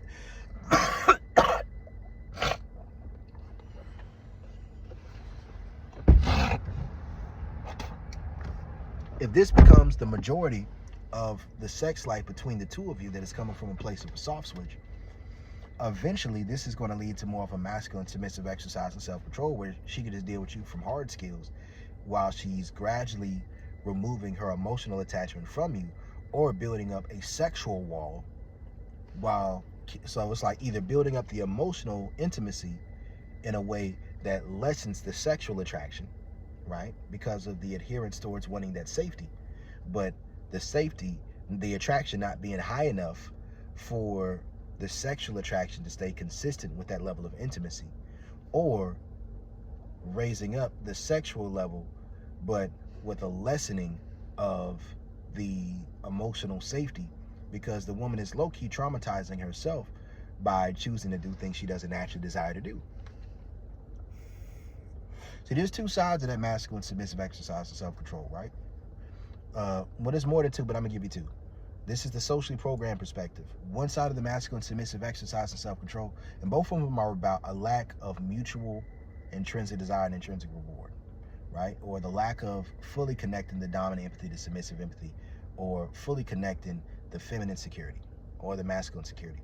So one side of the masculine submissive exercise and self-control is giving in hopes of receiving in return, even covertly, right? Well, covertly giving with the hopes of receiving in return. This is a step up from masculine submissive, but in cup space and energy capacity, but it's a matter of, are you able to get to the other side of this? There's two sides. There's the dominant and the submissive side of the masculine submissive exercise and self-control. So the dominant side is giving to maintain what you're already receiving, but without the intrinsic desire to do that, right? So if a person hits your baseline when you're giving out of a desire to maintain what you're already getting, then now you're going to naturally desire to give, and then it becomes emotional discipline from a perspective of guiding through that relationship and holding back emotions of moving forward prematurely, rather than it being a situation of holding back your desire to say what you want, or holding back your interest and shit like that. So really trying to break this down to you. There's two sides of that. So you can graduate up into polarity from the masculine submissive exercise and self-control, right? It's like if you're being indirect with a woman and you catch your hand in the cookie jar and then she's sexually available to you, does she make herself available enough from this initial hookup encounter to where you can sleep with each other maybe 3 to 8 times in a month for like 2 months? At that point, I would consider that woman being in your rotation if she's available enough to you based off of how often you're available. But I say not more than twice a week until a woman's at a certain level, because you got to respect the vicinity principle. If she's just love bombing, if this isn't her full sexual capacity, or let's say she's burning out all of the sexual attraction she has towards you and all the energy she has for you, and then afterwards she's kind of just sitting around while expecting you to reciprocate because she's poured out so much of her energy and even went above what she naturally desires to give, trying to love bomb, like projecting onto you. If she comes out of that fog, she's going to feel drained, so you always leave her wanting a little bit more, right? Like I in my videos sometimes, always leave her wanting a little bit more and never spend more time around her than how much energy she has to continue to be feminine, submissive, and sexual with you. If that energy starts to change, you got to give her some space. And understand this. Like, there's a reason why gaslighting is important, but I ain't gonna get too deep into that right now. But understand that when a woman gets into her animus, listen, the nervous system knows no difference between real and perceived threat. questioning a woman's perspective of reality is no different than you trying to brainwash her in her mind, even if what you're telling her is absolutely accurate, and even if the bitch is really being crazy, right? But she can go online and get,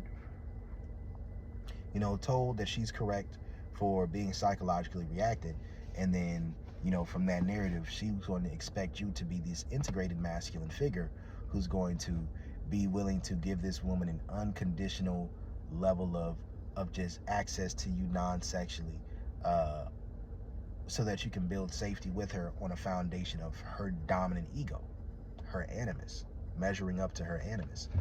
Nah, man, it's like, when you're submissive, you measure up to the animus or anima projection of that program, and then you break the mold, and then that's where you become the integrated masculine or the integrated feminine who pulls the masculine dominant up, or who pulls the person up. And when you become integrated, you pull the person out of the masculine submissive exercise and self-control, and you pull them into whatever they're naturally going to be within polarity, so that they can reach to a place where they can be integrated with you if you're already integrated, right? Like if you listen to Jeffrey Setawan, what he teaches men pretty much is to become the integrated masculine, and that's the perspective of the expectation of what a man should be. And I think his explanation of what it means is somewhat reasonable, right? Because understand, being the integrated masculine is overflowing cup space. It has both high level, it has both feminine security and masculine security. This is something to understand. A lot of people don't get that, right? You have the ability to have your foundation of safety that's based within yourself, and then you also have the ability to create safety for that other person, and then to create win-win scenarios to where you're moving forward from a perspective of everything being on the same page. But with Jeffrey Setawan's perspective, you pretty much have to be willing to be cucked by a woman in the process of showing her that you're someone who's actually safe, right? So if that's not the perspective of where you want to come from, I suggest you learn how to have a program and lead from the beginning. Because listen, if you want to be a dominant man, and you start with a prematurely integrated relationship, you're going to have to go to masculine dominant. And if you aren't able to launder the risks that you take with establishing dominance along the way, then that woman is ultimately not going to feel safe with you, and you're not going to be able to integrate with that woman, right? You're not going to hit a place of polarity. And if that happens, that's where you reach a point where all of the strategies that you use, they become holes in her animus that get closed up. And because you aren't able to make those sustainable along the way, once those holes in her animus close up, guess what happens? Once those holes in her animus closes up, then she's going to perceive all of the strategies that you use and the psychological mechanisms as covert desperation. And then she's going to perceive this as weakness. But this does not mean she's going to think and feel the same thing of a new man that she meets. So if you have to put all of your strategies and stuff like that to the side so that you can build a framework that prioritizes her feeling emotionally safe, while she's dealing with the man who's prioritizing his own foundation of safety, his own program, or his own system of seduction, and he's getting a high enough return on investment to not be reactionary, then oftentimes it's going to turn into a situation where you just hope, in Jeffrey Setawan's system, that she doesn't actually come across a masculine dominant man who can lead, because then you will really be cuckolded. Like, you will really be in a situation where that woman is finding a level of safety through being submissive with another man that's going to be able to outlast the safety that you can provide through trying to take a submissive route to creating safety for the woman. A woman can feel safe with you because you're bigger than what she's afraid of. If you can conquer the dragon of her sexual shadow, and that woman is attracted enough to you and respects you enough to pick up what you're putting down, she's going to feel safe with you. And not just safe from a perspective of feeling like you're not going to try to overpower her, but safe from the perspective of desiring you to overpower her. And ultimately, that's what a dominant man wants, is that submissive empathy, a woman who desires to be overpowered by you. And it's just something about trying to take this perspective of proving you're a good man by not trying to overpower a woman when she's allowing herself to get overpowered by another man, that it just, I don't think that shit will ever sit right with me. I'm keeping it a buck with you. I'd rather move on. I'd rather find somebody new, right? Now, a woman can treat me well enough to where I'm cool with a lot of shit. Like, I'm in an open relationship now. I'm cool with it, right? But that woman was so fucking on point. From day one, she was ready to be feminine submissive. Like, this woman, literally, we was out at the outlet one day, first night, And everything looked like a love bomb, but she kept up with it all, so I knew that was just naturally who she was. Been damn near a year, right? But when I was dealing with the woman, it was a situation where, I mean, I still am, but I think like 5 weeks into us dealing with each other, she had a birthday. We went out to an outlet. We're leaving out of the outlet, and she's asking me, she's like, can I be your slave? I can tell you like a slave, I want to be your slave, right? And something to understand about that is that was such a beautiful thing to me. Like, there's been times where she said some things to me where, like, most men, they never hear women say things like that. So they'll go online and hear women say, well, I see black women say this online. They say, when a man describes what he's looking for in a woman, it sounds like he's describing a slave. And I'm like, well, what if you get to the point where women actually desire to be your slave? Then you can say, okay, bitch, I don't care. Yeah, cool, yes. Is you gonna serve your master or what? If you're not serving me, you go serve who you need to serve, right? Because the thing to understand is that once a woman gets into like limerence for real, like if you're in the masculine submissive exercise of self-control, you're in like the nice guy, nice girl stage of life. And, you know, there's two sides of being nice when I was talking about the masculine submissive exercise of self-control, the socially programmed perspective. That unless your social programming naturally goes into integration, you're typically going to hit limerence. And then after you hit limerence, either you're going to integrate into yourself out of a failure to connect that validational loop with that person in a way that leads you forward into the future. Or you're going to be able to attach that validational loop to an animus or anima projection, which that's not going to work unless that person is able to pretty much hollow out certain things, right? Unless they're willing to play their role. You got to win the game to change the rules. So when they're playing their role, yes, that can look a lot like the narrative of narcissism, and then that climbs up into antisocial. Because if you're anti to the social program beliefs and you have your own perspective, and this is a program someone can get with, then what happens in those scenarios is that you just become more intentional and more thought out, more Machiavellian when it comes to your perspective of how you do things. You know, you understand the importance of allowing them to go through a little bit of pain here and there, allow them to go through a little bit of frustration, because it strengthens the attraction. You know, understanding the importance of that trauma bond and being able to give that experience. And, you know, once you understand these things, it's like, in the eyes of like Sam Vaknin or some of these other individuals, you'll be seen as crazy. But this is oftentimes what a lot of women want. Does sound like a toxic ass love tale, but you know, there's things that you gotta work on along the way, right? Because really it's the sacrificing of that anima projection that allows you to be dominant. Can you really afford to be dominant, right? Can you afford to sacrifice that anima projection? How many things in your life that you do are covertly or directly, indirectly or directly, with the hopes of being able to earn access to women or to quality women or to women sexually or romantically?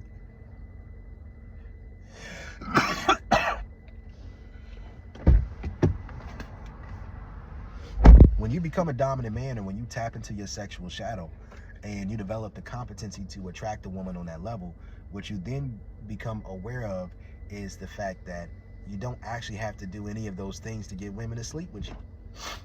So where's the purpose? What is it coming from? Why are you doing it? Is it being indirectly transactional, like you're just so happy she gave you some pussy that you're about to spend some extra money on her, right? There's nothing wrong with that if that's what you want to do. But are you trying to strengthen the purely sexual connection, or are you just trying to make sure, out of fear, that the woman doesn't feel as if she isn't getting what she needs, so she needs to go get it somewhere else? You know that you can give a woman some dick so good, and some guidance, some game so good, that she can go get that money for herself. And then that woman her life can improve so much fucking with you that she doesn't want to muzzle the ox. You giving her that good dick that she's co-regulating with, and she's making more money. So the difference in between how her life is improving and what she has, with you being around, she wants you to benefit from. Right? Like a 9 level of sexual attraction is like a woman is willing to, like an 8 level of sexual attraction from a woman is the idea of sleeping with you directly, like your penis in her vagina.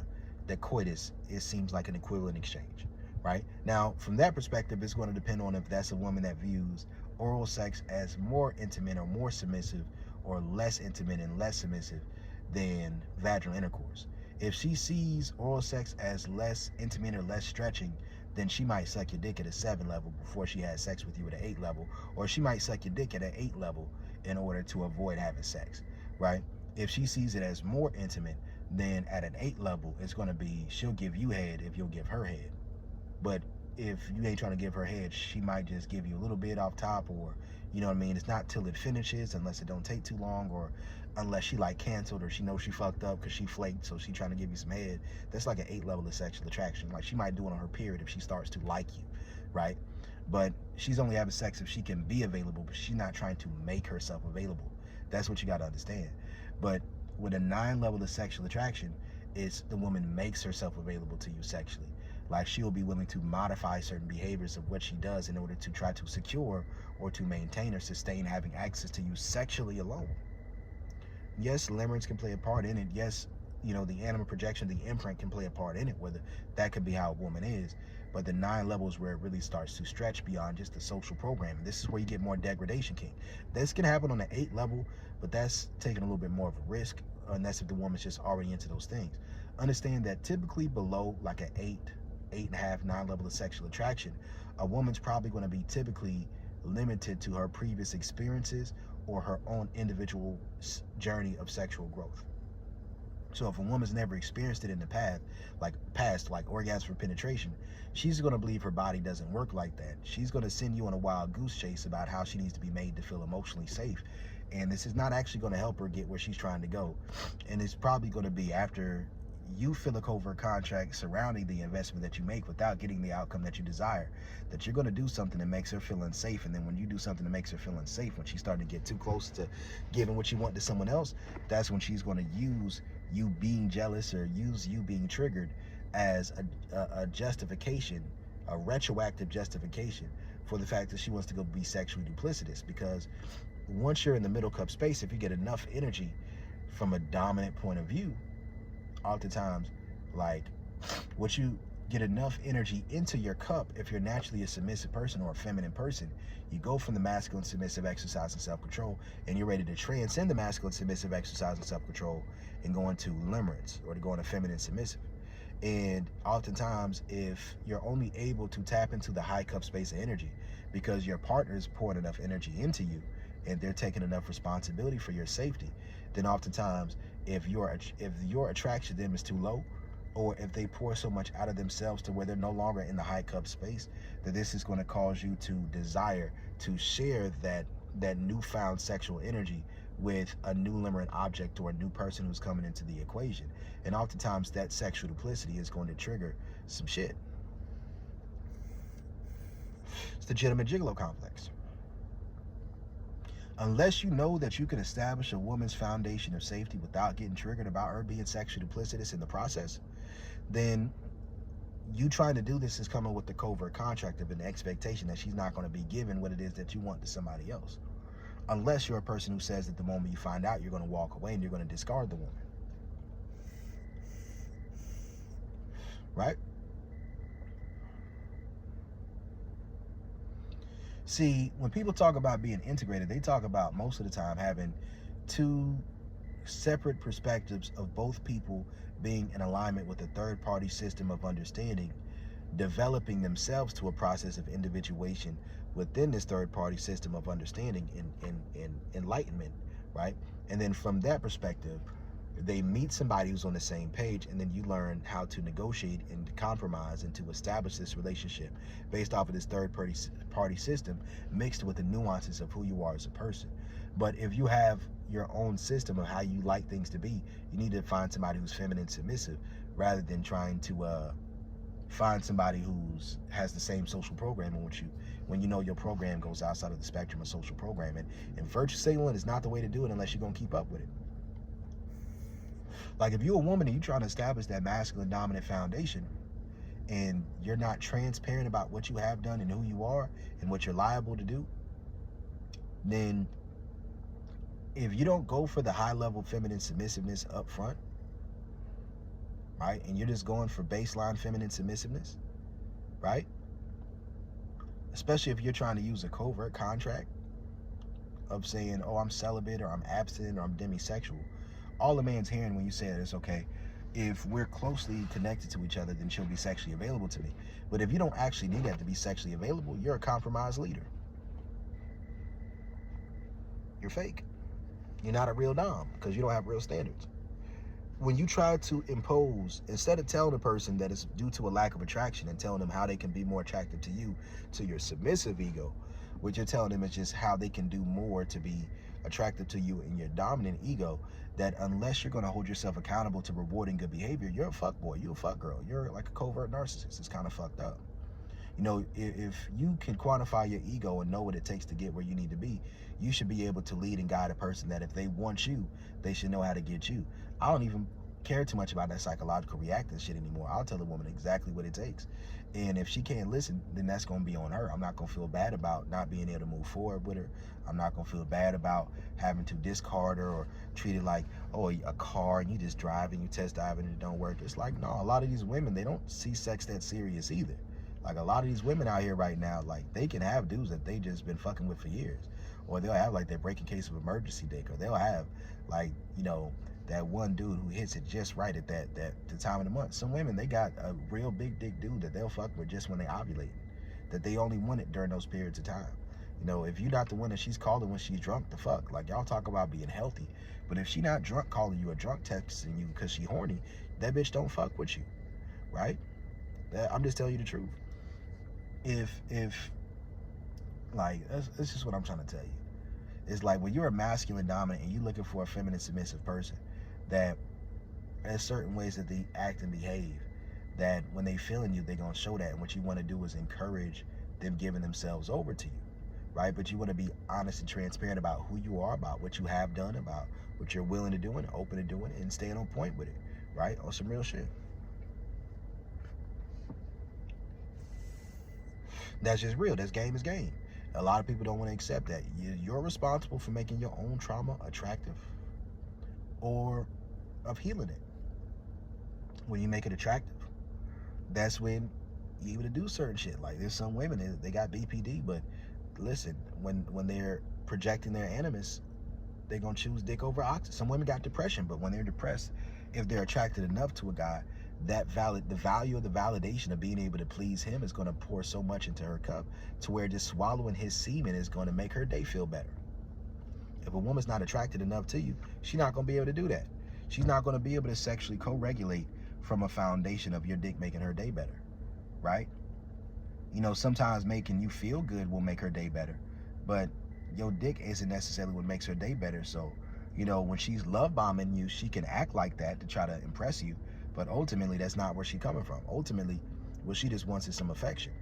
And if your cup gets low and she wants more affection, and she's not up to par with your standards to receive said affection, then you know, she's going to feel entitled towards it, and that's where deliverance drops down into a masculine submissive exercise and self-control. And that woman's going to start trying to take her power back. But if she feels like in the process of giving her power over to you that this is a great experience for her, then oftentimes it's going to be a situation where she's going to greatly enjoy this. She's going to greatly enjoy it, right? And she's going to want to give you more and more power to see how far you can take it. Now, if the extent of how much control she can give you and still feel safe with that is to the extent of your program, then that's a woman, your program and meeting your baseline, that's a woman you move forward with. If she hits your program, then you might give a chance at going towards high-level sexual polarity, right? If it's a situation where, like if it's your program, then it's high-level sexual polarity. And, you know, and if it's really high-level sexual polarity, then you can go to masculine dominant exercise and self-control. You can be a dominant who has a woman who's learning how to be a dominant with other submissives. Because ultimately, unless she develops dominant empathy and masculine security, eventually she's not going to be able to appreciate if you're being vulnerable with her. That's going to turn her off. She's not going to know that, but that's what it's going to do. But you set your internal price in the mind of, she has an internal price in her mind of the submissive. And you also have the standards that you set. whatever you communicate up front, that can come with that. Like, I tell a woman up front, like, listen, I'm a pretty masculine guy, pretty decisive guy, but when I'm hungry, I can be a little indecisive. So I'm gonna need you to know sometimes what you want to eat. Listen, it's not the women, it's me. If I'm already hungry, that's why I like to go to the same places, eat the same shit. Every once in a while I go somewhere different, because I might get overstimulated if I'm hungry and I'm going to an environment where I don't know the food, and I'm at this damn this fast food drive-through, or I'm at this restaurant I've never been there before, and I'm trying to figure out what the fuck I want. Oftentimes it's easier if you got a budget and you think about price, but the more money you got, sometimes it becomes a little bit confusing. Start getting a bunch of shit, start spending too much money. So I like to keep shit to a minimum. You get what I'm saying? And along the way, it's like certain things you say. If you're vulnerable about certain things from the beginning, you express those things, and the cycle of energy is sustainable, then you're already setting the foundation. But you're taking a risk when you're vulnerable about things from the beginning, because you have to risk the rejection up front, and then also you set the foundation to where either you do a bait and counter and you catch a woman's hand in the cookie jar if she's trying to manipulate you, making her attraction grow stronger towards you, or you set a foundation where you walk away if a standard or line is crossed for you.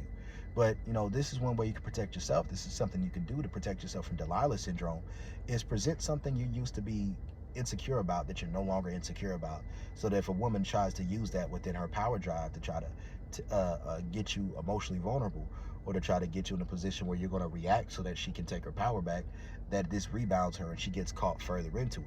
Just understand that if you can't transition from limerence and catching the hand and cookie jar into feminine submissiveness where you're sexually co-regulated, then just because you spend time with that woman doesn't mean that she can integrate with you.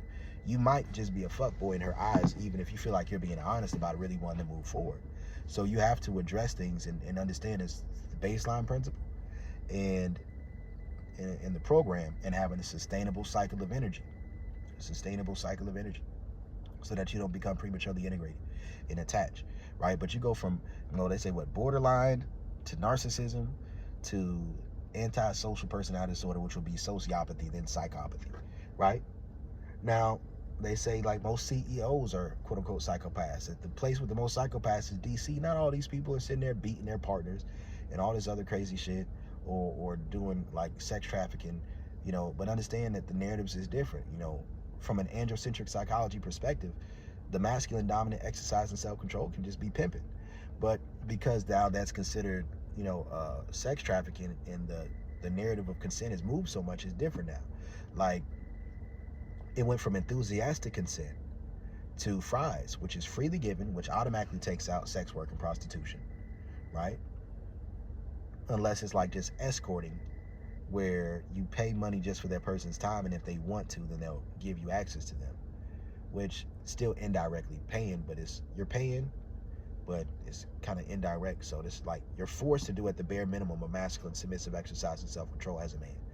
Masculine submissiveness is only going to work in the rare areas where prostitution is legal, or you're willing to take that risk because you feel like you know that person well enough to get that off. But if that's not the case, or it can work in marriage, but nowadays they even got this thing about marital rape, or women feeling trauma or coerced or something like that by their husbands because he expects to have his sexual needs met at a reasonably consistent period of time, because he may not feel like paying the bills all the time and meeting her emotional needs all the time, but she wants to see him as a narcissist because he wants his needs met, and if it's not her, it's going to be somebody else. Bitch, yes, absolutely. That doesn't make him a bad person.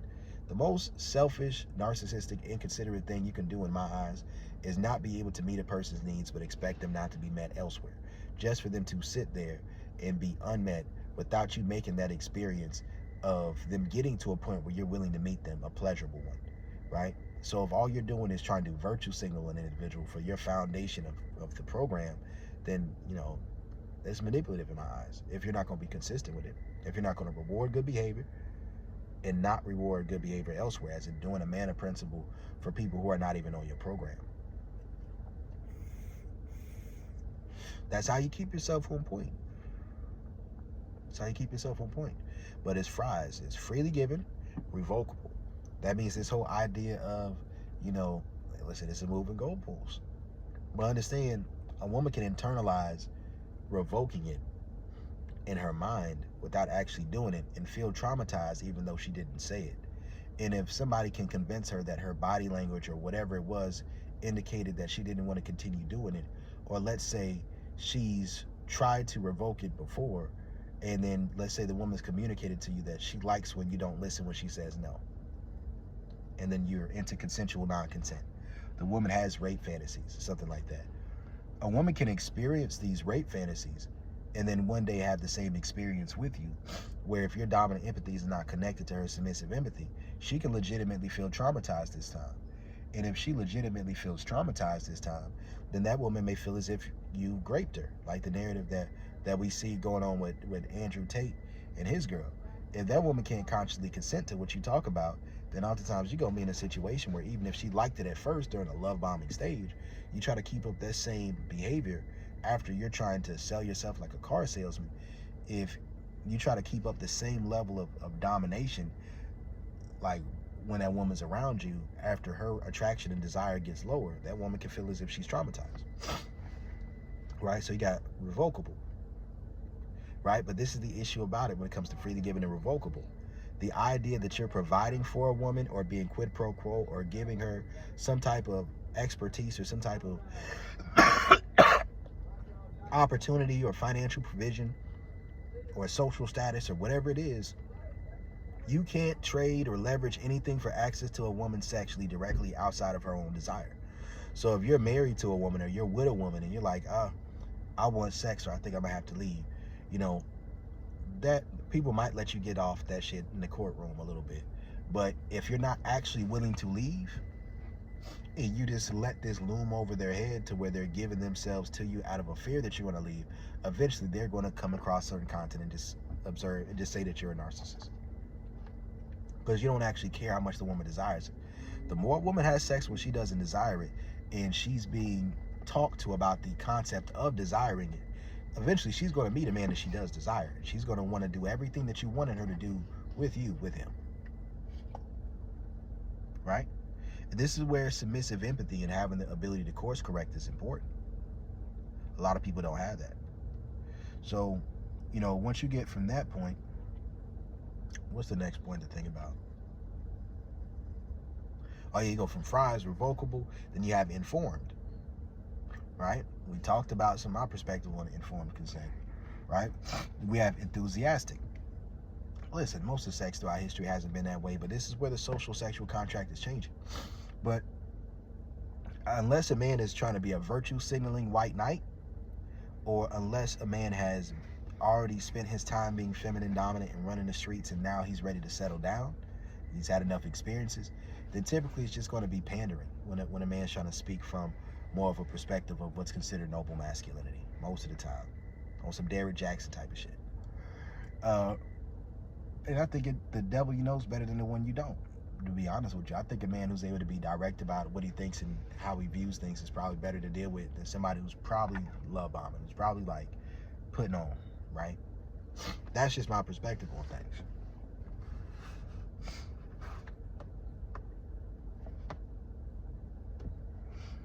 But, you know, as we address this, you go from informed, and then we have enthusiastic, and then we have specific. Now, that specific part, to me, that's why I do my program through transitional dating. I ain't about to sit there and tell a woman every single thing that comes with fucking with me before she fuck with me. But, you know, each step along the way, she's going to have to consent to what things take place before we get there. But all that communication and conversation is just like pouring into a woman's cup with, like, to me, I believe aftercare is for afterwards. You know, I'm not about to sit there and do no masculine, submissive exercise, self-control like that, where I'm pursuing a woman so that she could be my submissive. That doesn't even make sense.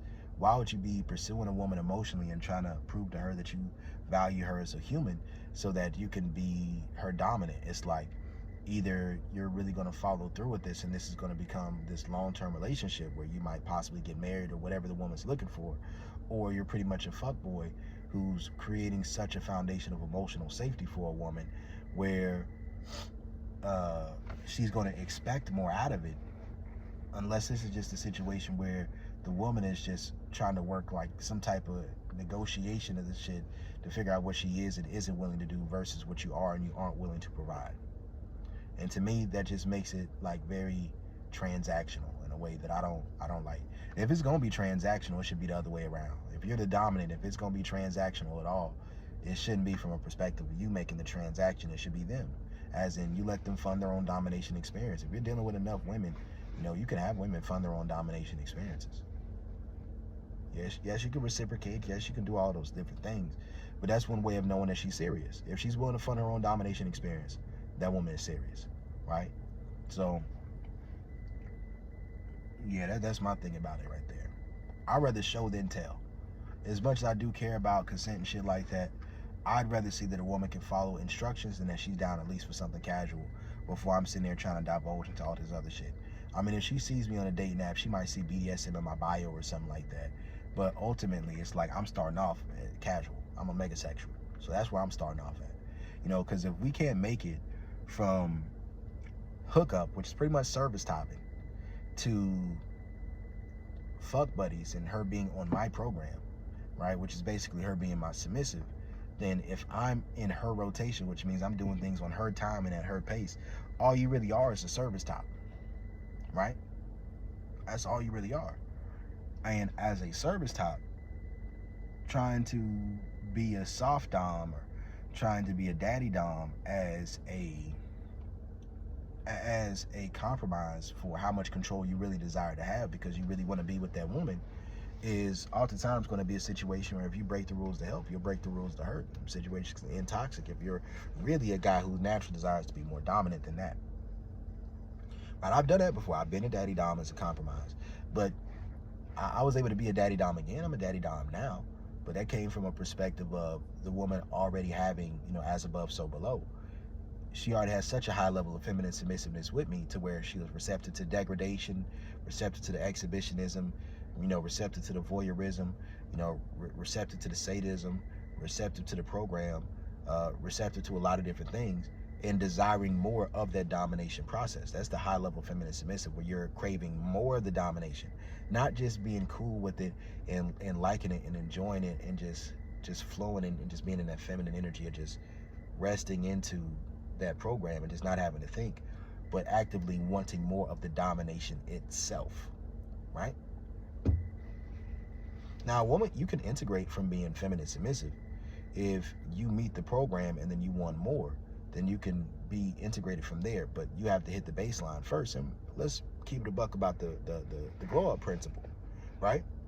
If you don't accept yourself where you are, then how can you expect that you're going to be with somebody and respect them if they accept you where you don't accept yourself, unless they're integrated? So if they have standards that you may not meet up to, you have to think to yourself, if I meet up to these standards, would I also feel more attractive to myself? And if the answer is yes, don't view that person as a narcissist for expecting you to improve yourself. Just see if you can attach that validational loop to them and progress forward. If they're trying to make you unattractive, don't trust it. If they're trying to make you more attractive, do trust it. More attracted to themselves, so there's going to be a positive correlation between the validation they give you and the changes that you make. That there's going to be a positive feedback loop in you being more attracted to others and a positive feedback loop of you being more attracted to yourself. And as long as it's 2 out of 3 at that time, you're good. Right? But understand that until you've gotten to a point where that relationship is more connected or more integrated, if it's not beneficial to him, he's probably not going to agree to take that route. Something to grasp, something to understand. Like, the soft girl era is really about women trying to be more masculine dominant, but it's a little bit fleeting. It's a little bit not quite understanding what it means to be masculine dominant. So it kind of comes off a little entitled, right? But it does, the soft girl era shit, princess treatment stuff. The issue is that some of them may view it as being more feminine when really they're being more masculine. When you're setting a frame of how someone should deal with you or interact with you before they interact with you, that's called creating masculine security. Now, if you're only able to do this because you're not that attracted to the person, this is pseudo masculine security.